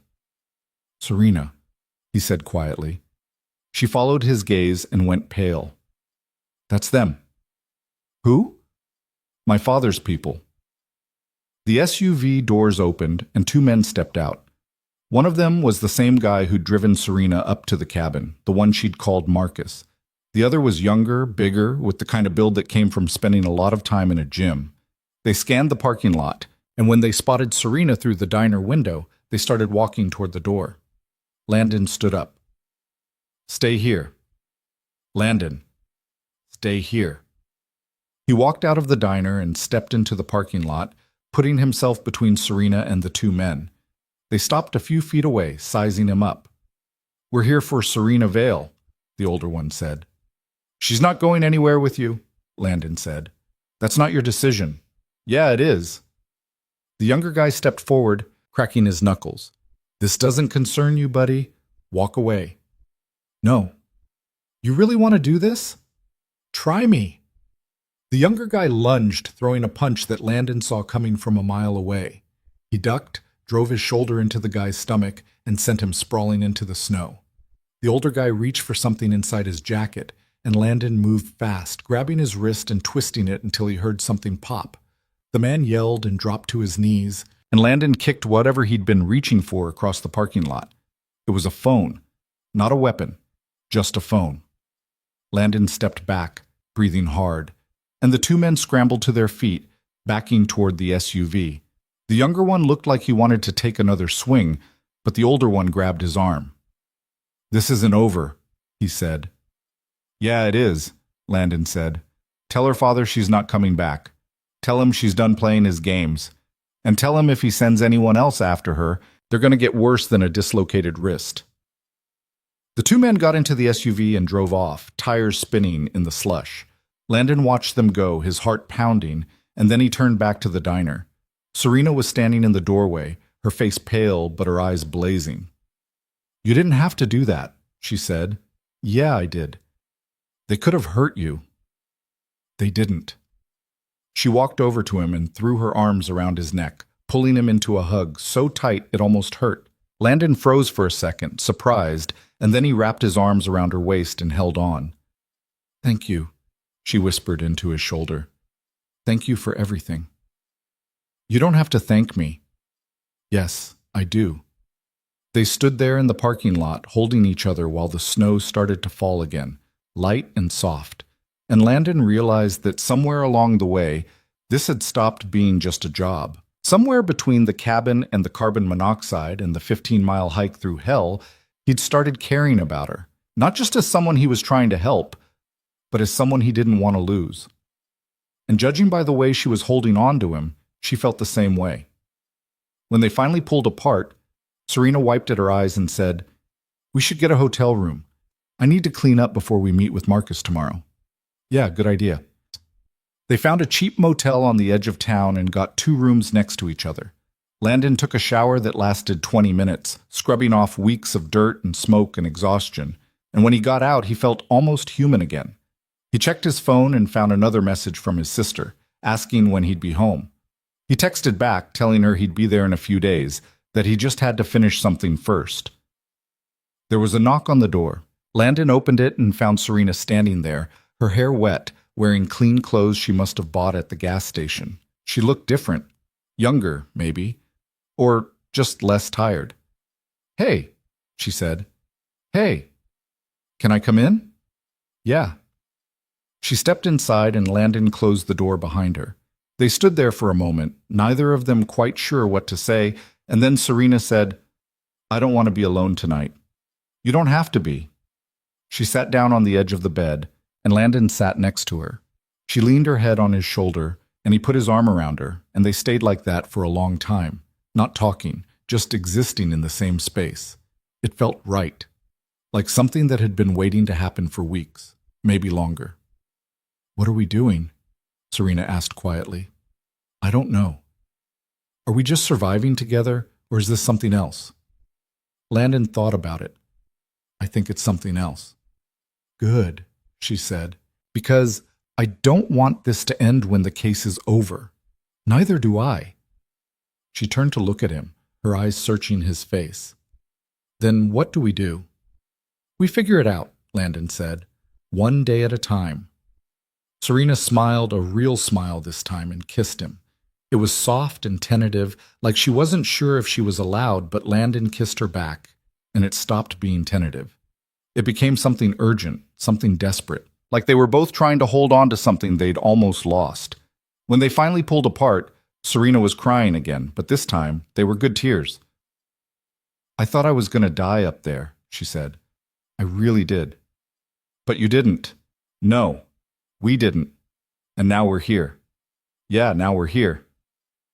They lay down on the bed together, still dressed, still holding each other, and Landon thought about the mountain, about the cabin, about everything they'd been through. He thought about Emma waiting for him at home, and he thought about Serena's father somewhere out there, probably furious that his plan had fallen apart. But mostly, he thought about this, about the woman in his arms who'd been thrown away by her family and had fought her way back anyway, about the way she'd learned to split firewood and haul water and survive in a place that had tried to kill her, about the way she made him feel like he was more than just a contractor trying to scrape by, like he was someone worth knowing, and he thought that maybe, just maybe, they'd both found something on that mountain that neither of them had been looking for, something worth keeping. They woke up tangled together, still fully clothed, the morning light cutting through the cheap motel curtains like a knife. Landon's first thought was that he'd slept better than he had in months, and his second thought was that Serena was already awake, staring at the ceiling with an expression he couldn't read. "You okay?" he asked. She turned her head to look at him. "I'm terrified." "Of what?" "Of walking into that lawyer's office and finding out this whole thing was pointless, that my father's already closed the deal, that we risked our lives for nothing." Landon propped himself up on one elbow. "That's not going to happen. You don't know that." "No, I don't. But I know you didn't come this far to give up now." Serena sat up, running her hands through her hair. "What if Marcus can't help? What if the documents aren't enough?" "Then we find another way." "There might not be another way." "Then we make one," Landon said. "But you don't quit, not after everything you've done." She looked at him for a long moment, and then she nodded. "All right, let's go." They got dressed, grabbed the folder of documents, and walked to Marcus Holt's office on the other side of town. It was in a converted house, the kind of place that probably used to be someone's home before it got turned into office space. The sign out front said Holt Environmental Law in faded letters, and there were dead plants in the window boxes. Marcus himself answered the door. He was in his mid-40s, tall and thin, with wire-rimmed glasses and a tired smile. "Landon, it's good to see you." "You too, Marcus. This is Serena Vale." Marcus shook her hand, his grip firm. "Come on in. Let's see what you've got." They sat in his office, a cluttered room filled with filing cabinets and stacks of case files, and Serena spread out her documents on the desk. Marcus put on his glasses and started reading, his expression growing more serious with each page. He took notes, asked questions, cross-referenced dates and company names, and didn't say a word for nearly an hour. Finally, he sat back in his chair and let out a long breath. "This is explosive." Serena leaned forward. "Is it enough?" "It's more than enough. If even half of this holds up in court, your father's looking at criminal charges. Environmental fraud, conspiracy, racketeering, and Cordova Extraction is looking at penalties that could bankrupt them. Can you stop the land sale? I can file for an emergency injunction today. It'll freeze the transfer until we can get a hearing, and with this evidence, I think we've got a strong case for a full investigation." Serena's hands were shaking. "How long will it take?" "Months, maybe a year. These things don't move fast, but the injunction should hold. Your father won't be able to sell until the case is resolved. And the people in the valley? The families who would have been evicted? They'll be safe, Marcus said, at least for now. Serena closed her eyes, and Landon saw her shoulders sag like she'd been holding up the world and could finally set it down. Thank you. Don't thank me yet. We've got a hell of a fight ahead of us. Your father's not going to take this lying down. I know. Marcus started drafting the injunction paperwork, and Landon and Serena waited in the outer office, drinking bad coffee from a pot that looked like it hadn't been cleaned in weeks. Serena kept checking her phone like she was expecting her father to call, to scream at her, to threaten her. But the phone stayed silent. What are you going to do after this? Landon asked. Serena looked up. What do you mean? I mean, when the case is over, when your father's in jail or bankrupt or whatever happens to him, what are you going to do? She thought about it for a long time. I don't know. I spent my whole life trying to live up to his expectations, and then I spent the last 6 weeks trying to tear him down. I don't know who I am when I'm not doing one of those two things. Maybe that's something you get to figure out. Maybe. She set down her coffee cup. What about you? Are you going back to the cabin? I have to. The restoration project's not finished. And after that? Landon shrugged. I don't know. Find another job, I guess. Keep working. Keep trying to give Emma a stable life. Serena was quiet for a moment, and then she said, What if you didn't have to find another job? What if the work came to you? What are you talking about? I've been thinking about it since last night. You're good at what you do, Landon, really good. And I've got money, connections, business experience. What if we partnered up? You handle the restoration work, I handle the business side. We could build something real. Landon stared at her. You want to go into business together? Why not? We work well together, and I trust you. That's more than I can say for most people. Serena, I'm a contractor. I fix cabins and replace roofs. I don't know anything about running a business. You don't have to. That's my job. Your job is to do what you're already doing, just on a bigger scale. We could take on historic restorations, conservation projects, the kind of work that actually matters. And we'd do it right, not cutting corners, not screwing people over, just honest work. Landon thought about it. He thought about spending the rest of his life chasing jobs, bidding on contracts, hoping some faceless corporation would throw him enough work to keep the lights on. And then he thought about what Serena was offering. A real partnership. A chance to build something that could last. Something he could be proud of. Something he could pass on to Emma one day. Equal partners? He asked. Equal partners. And I get final say on all the restoration work? Absolutely. Landon held out his hand. Then I'm in. Serena shook it, her grip strong, and for the first time since he'd met her, she looked genuinely happy. We're really doing this? Yeah, we are. Marcus came out of his office an hour later with a stack of papers. The injunction's filed. I've also contacted the State Attorney General's office and the EPA. They're both interested in opening investigations. This is going to be a long fight, but we've got the momentum. What happens now? Serena asked. Now we wait. The court will schedule a hearing probably within the next week. Your father's lawyers will try to fight the injunction, but with this evidence, I don't think they'll succeed. And if they do, then we fight harder. They left Marcus's office and walked back to the motel. The town looked different in daylight, smaller, shabbier, but also strangely peaceful. Landon realized he'd spent so long up on that mountain, cut off from the world, that he'd forgotten what normal life looked like. People going to work, kids walking to school, cars stopped at red lights. It was ordinary and boring and beautiful. Serena's phone rang. She looked at the screen and went pale. It's my father. You gonna answer it? I don't know. Your call. She stared at the phone for a long moment, and then she answered. Hello. Landon couldn't hear what her father was saying, but he could hear the tone, loud, angry, venomous. Serena listened for about 30 seconds, her face blank, and then she said, I'm done listening to you. There was a pause, and then her father's voice got louder. Serena held the phone away from her ear, and Landon could hear fragments of what he was saying, something about betrayal, Something about destroying the family, something about consequences. Are you finished? Serena asked. Her voice was calm, cold, nothing like the woman who'd been terrified 6 weeks ago. Good. Here's what's going to happen. I filed an injunction to stop your land sale. I've turned over evidence of environmental fraud to the State Attorney General and the EPA, and I've partnered with one of the best environmental lawyers in the state to make sure you never get away with this. Her father started yelling again, but Serena talked over him. You sent me to that mountain to break me, to teach me a lesson, to get me out of the way while you destroyed people's lives for profit. But you made a mistake. You underestimated me. You always have. And now I'm going to make sure everyone knows exactly what kind of man you are. She hung up. Her hands were shaking, but her face was set, determined. Landon put his hand on her shoulder. You all right? Yeah, I'm all right. That took guts. That took 6 weeks of freezing my ass off and almost dying. Compared to that, telling off my father was easy. They walked back to the motel, and Serena said she needed to make more calls.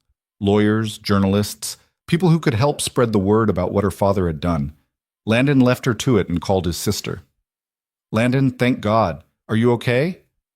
I'm fine, Jen. I'm coming home soon, maybe a few more days. Emma's going to be so happy. She's been asking about you every day. Can I talk to her? She's at school right now, but I'll have her call you tonight. Thanks, Jen. And hey, I need to ask you something. What? How would you feel if I moved the business closer to town? Maybe set up a real office, hire some help, take on bigger projects? There was a pause. Are you serious? Yeah, I think I am. Landon, that's amazing. What brought this on? He looked over at Serena, who was pacing the motel parking lot with her phone pressed to her ear, gesturing wildly as she talked. I met someone, and we're going to try to build something together. Jen was quiet for a moment. Is this someone the reason you sound different? Different how? I don't know. Happier, maybe. Less like you're carrying the world on your shoulders. Landon thought about it. Yeah, maybe she is. Then I'm happy for you. Just don't screw it up. I'll try not to.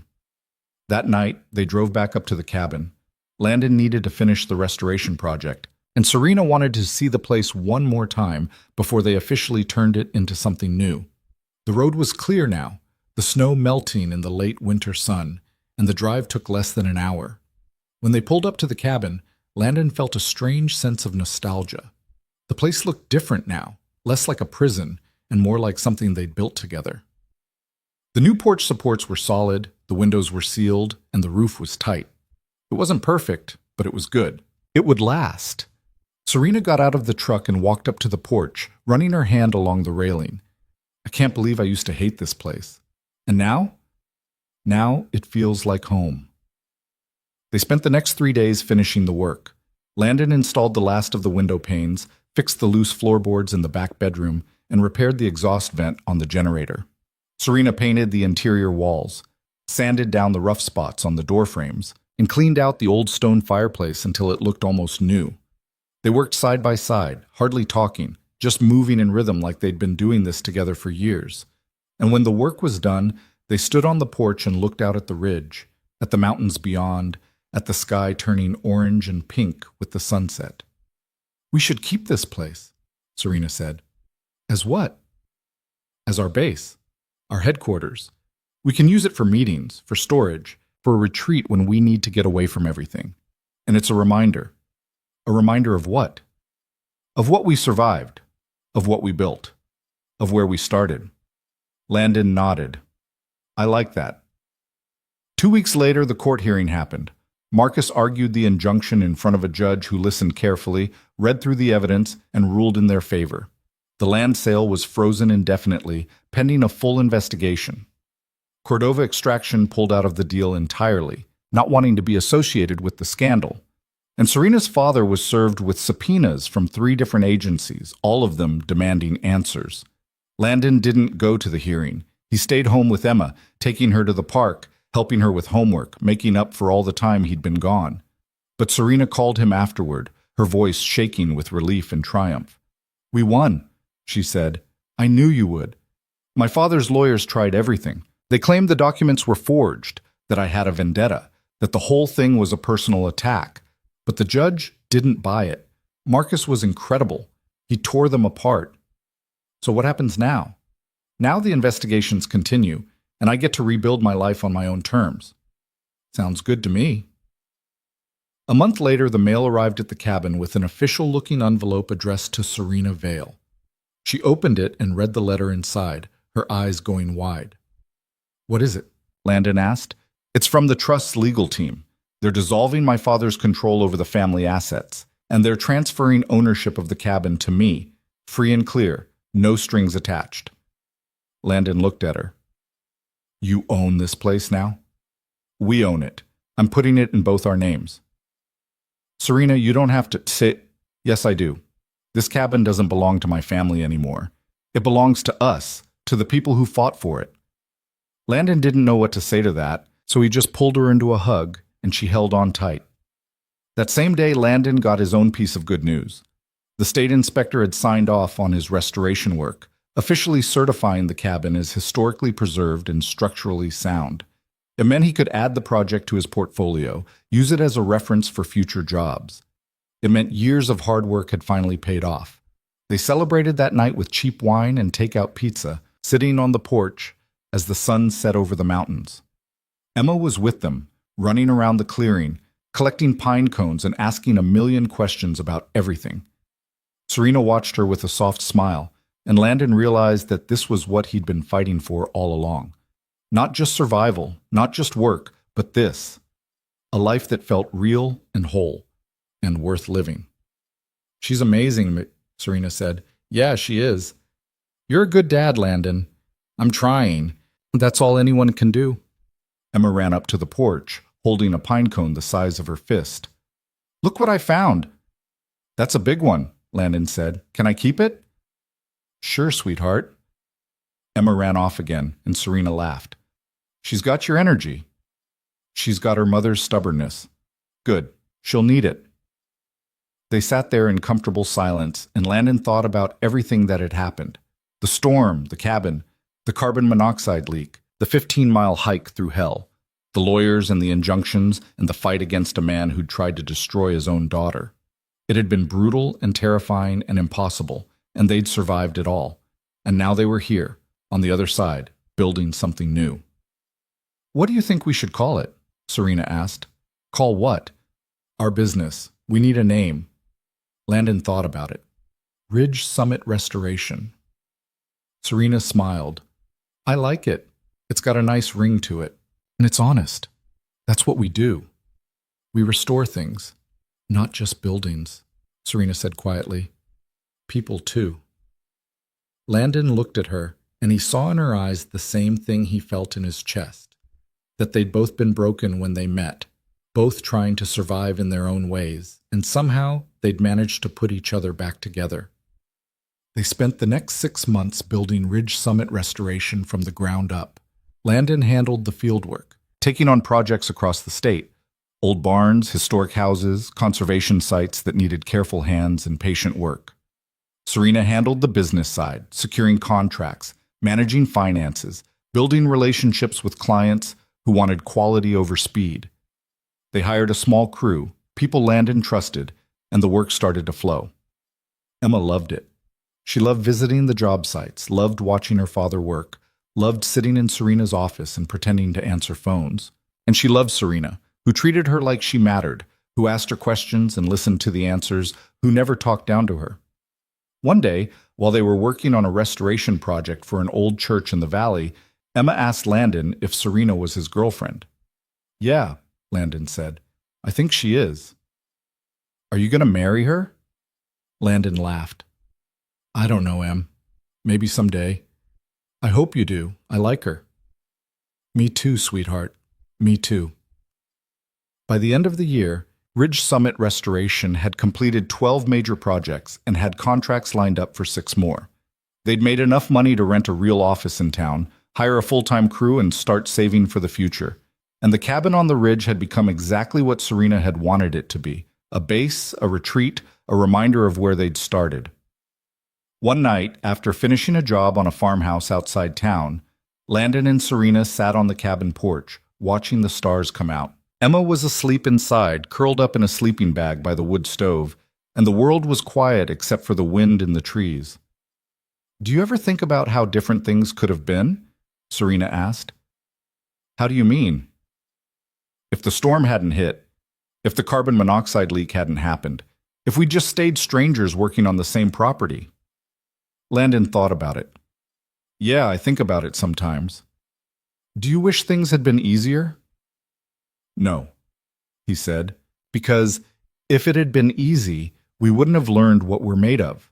We wouldn't have figured out how to trust each other, and we wouldn't be here now." Serena nodded. "I used to think my father sent me to that mountain to destroy me, but I think he accidentally gave me the best thing that ever happened to me." "What's that?" "The chance to start over, to figure out who I am when nobody's telling me what to be, and to find someone who sees me for who I really am, not who my last name says I should be." Landon took her hand. "You did that yourself. I just helped a little." "You did more than help. You saved my life. More than once. And you saved mine." They sat there holding hands, and Landon realized that everything he'd been searching for, stability, purpose, a future worth fighting for, he'd found it here. Not in the work, not in the money, but in the woman sitting next to him, and the little girl sleeping inside, and the life they were building together, piece by piece, just like the cabins he restored.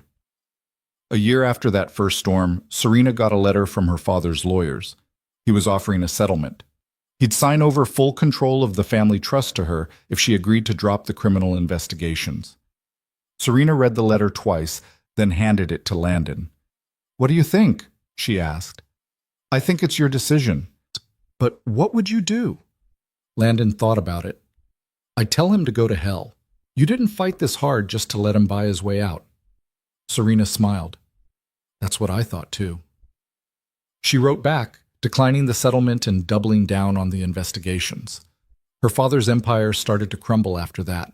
Shareholders abandoned him, business partners cut ties, and the legal walls closed in.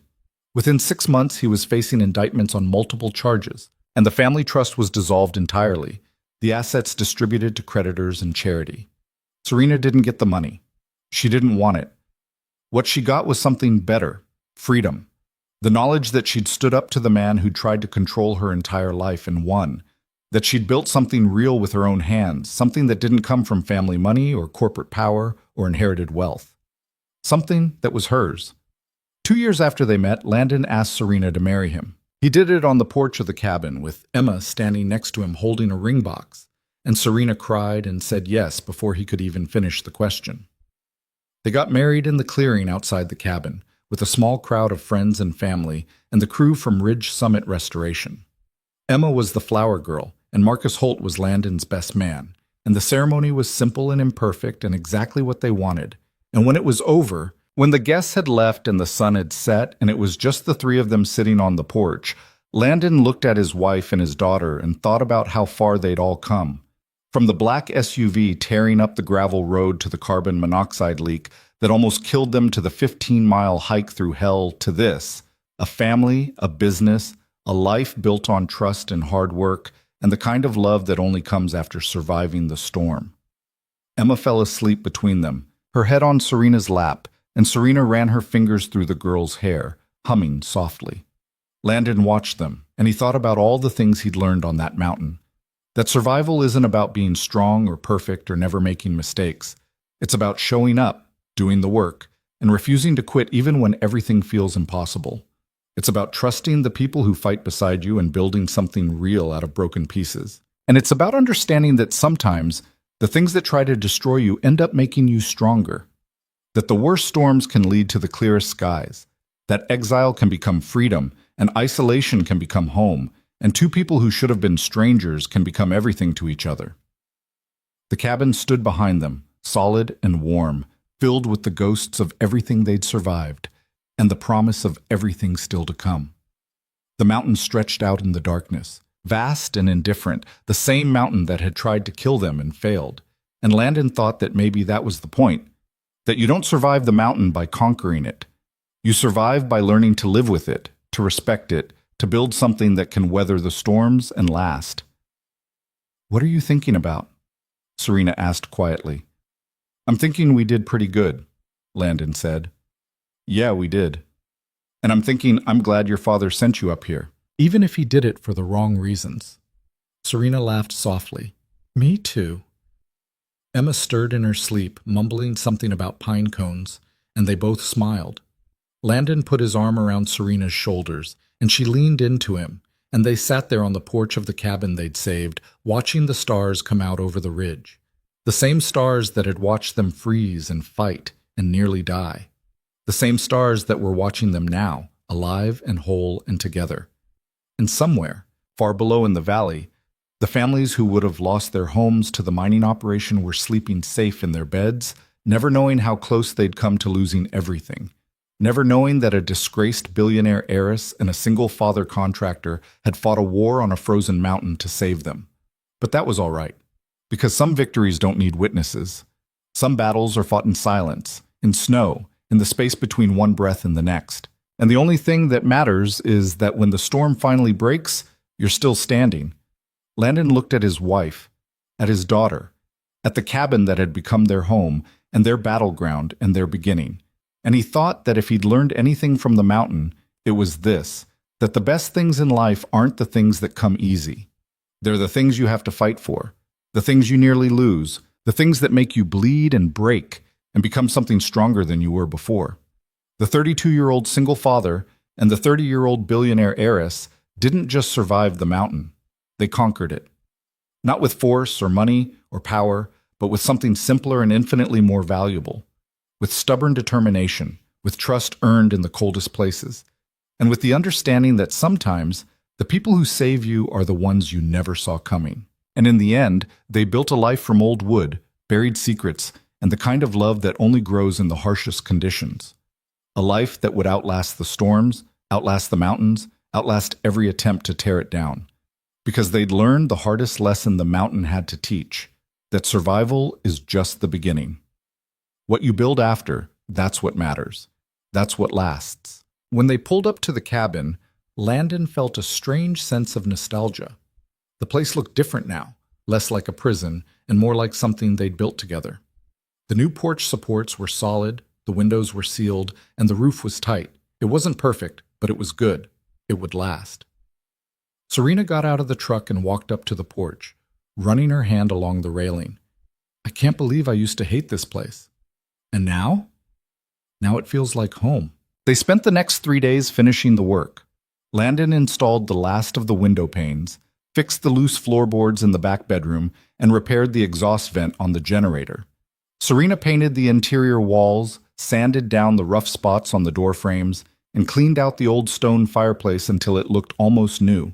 They worked side by side, hardly talking, just moving in rhythm like they'd been doing this together for years.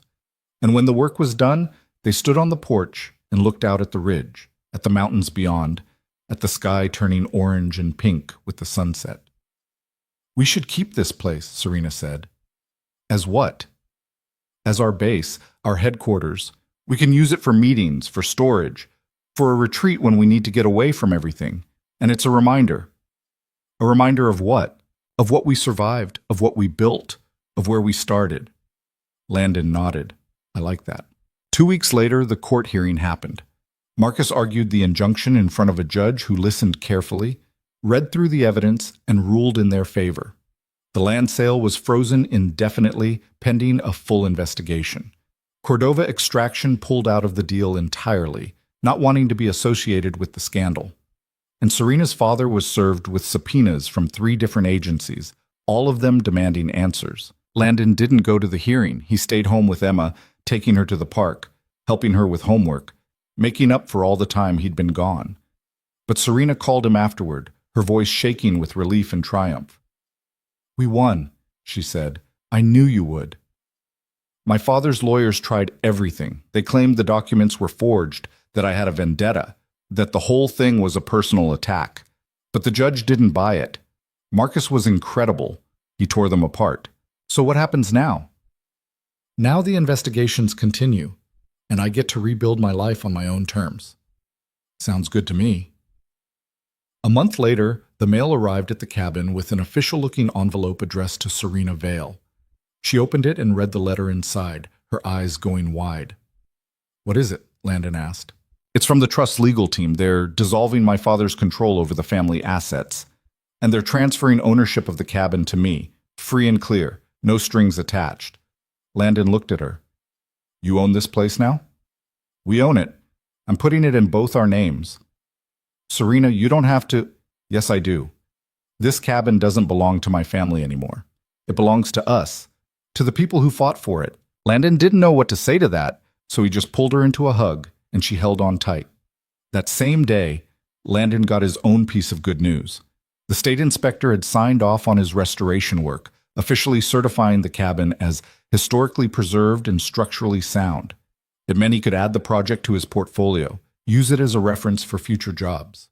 It meant years of hard work had finally paid off. They celebrated that night with cheap wine and takeout pizza, sitting on the porch as the sun set over the mountains. Emma was with them, running around the clearing, collecting pine cones and asking a million questions about everything. Serena watched her with a soft smile, and Landon realized that this was what he'd been fighting for all along. Not just survival, not just work, but this, a life that felt real and whole and worth living. "She's amazing," Serena said. "Yeah, she is. You're a good dad, Landon." "I'm trying. That's all anyone can do."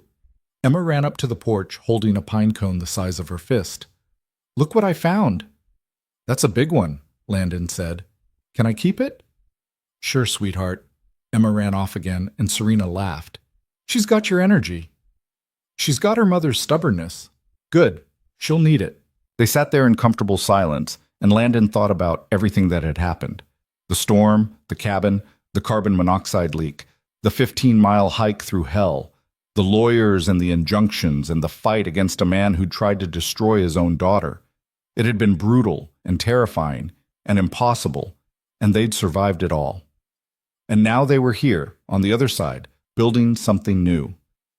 "What do you think we should call it?" Serena asked. "Call what?" "Our business. We need a name." Landon thought about it. "Ridge Summit Restoration." Serena smiled. "I like it. It's got a nice ring to it. And it's honest. That's what we do. We restore things." "Not just buildings," Serena said quietly. "People, too."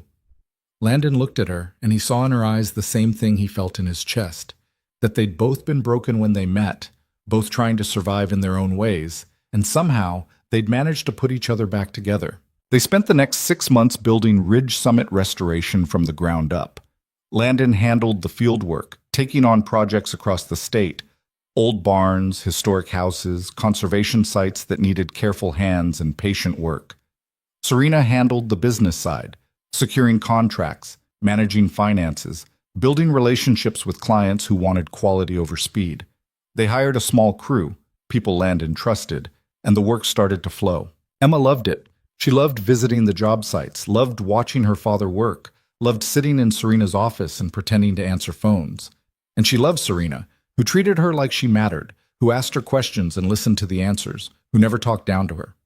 One day, while they were working on a restoration project for an old church in the valley, Emma asked Landon if Serena was his girlfriend. "Yeah," Landon said. "I think she is."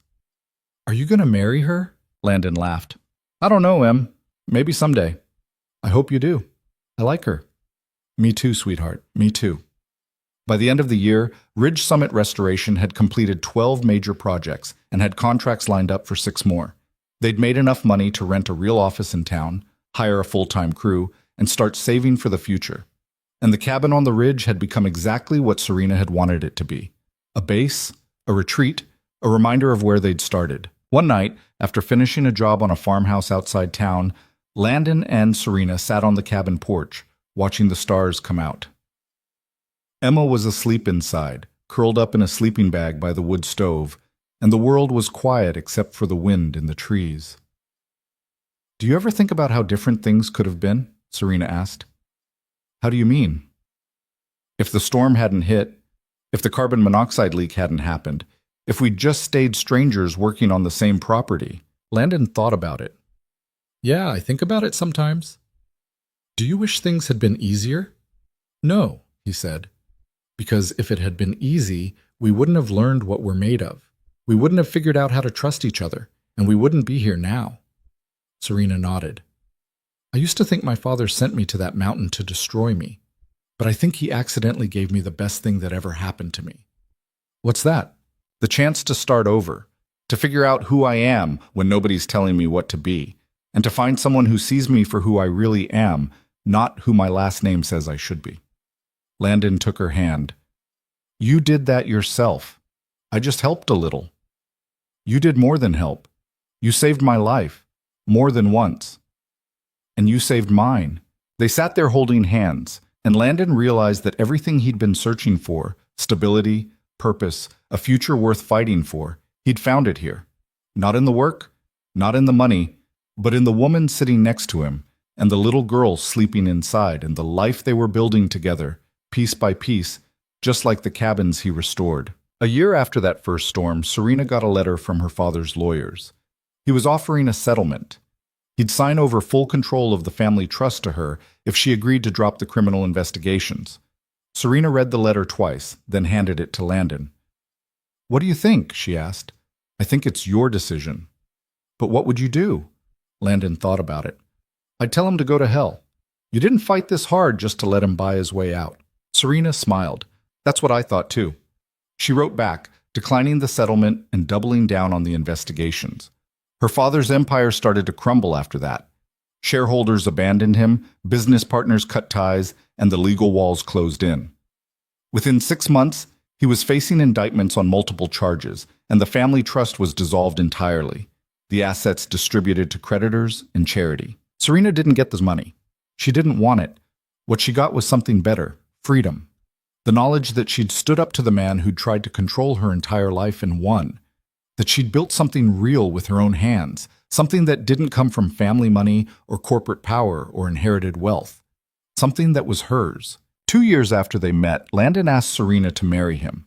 He did it on the porch of the cabin, with Emma standing next to him holding a ring box, and Serena cried and said yes before he could even finish the question.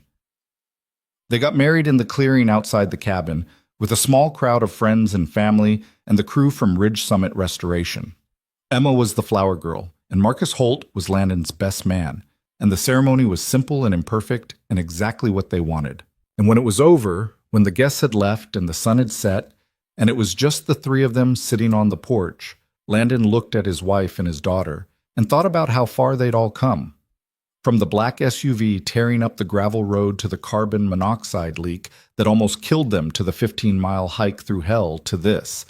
A family, a business, a life built on trust and hard work and the kind of love that only comes after surviving the storm. Emma fell asleep between them, her head on Serena's lap, and Serena ran her fingers through the girl's hair, humming softly.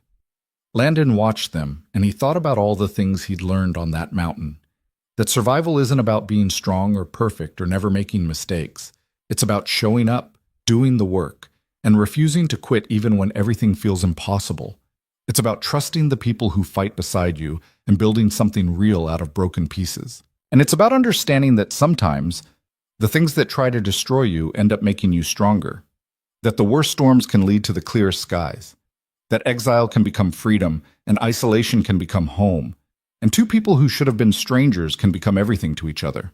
The cabin stood behind them, solid and warm, filled with the ghosts of everything they'd survived and the promise of everything still to come. The mountain stretched out in the darkness, vast and indifferent, the same mountain that had tried to kill them and failed. And Landon thought that maybe that was the point, that you don't survive the mountain by conquering it. You survive by learning to live with it, to respect it, to build something that can weather the storms and last. What are you thinking about? Serena asked quietly. I'm thinking we did pretty good, Landon said. Yeah, we did. And I'm thinking I'm glad your father sent you up here, even if he did it for the wrong reasons. Serena laughed softly. Me too. Emma stirred in her sleep, mumbling something about pine cones, and they both smiled. Landon put his arm around Serena's shoulders, and she leaned into him, and they sat there on the porch of the cabin they'd saved, watching the stars come out over the ridge. The same stars that had watched them freeze and fight and nearly die. The same stars that were watching them now, alive and whole and together. And somewhere far below in the valley, the families who would have lost their homes to the mining operation were sleeping safe in their beds, never knowing how close they'd come to losing everything, never knowing that a disgraced billionaire heiress and a single father contractor had fought a war on a frozen mountain to save them. But that was all right, because some victories don't need witnesses. Some battles are fought in silence, in snow, in the space between one breath and the next. And the only thing that matters is that when the storm finally breaks, you're still standing. Landon looked at his wife, at his daughter, at the cabin that had become their home and their battleground and their beginning. And he thought that if he'd learned anything from the mountain, it was this: that the best things in life aren't the things that come easy. They're the things you have to fight for, the things you nearly lose, the things that make you bleed and break and become something stronger than you were before. The 32-year-old single father and the 30-year-old billionaire heiress didn't just survive the mountain, they conquered it.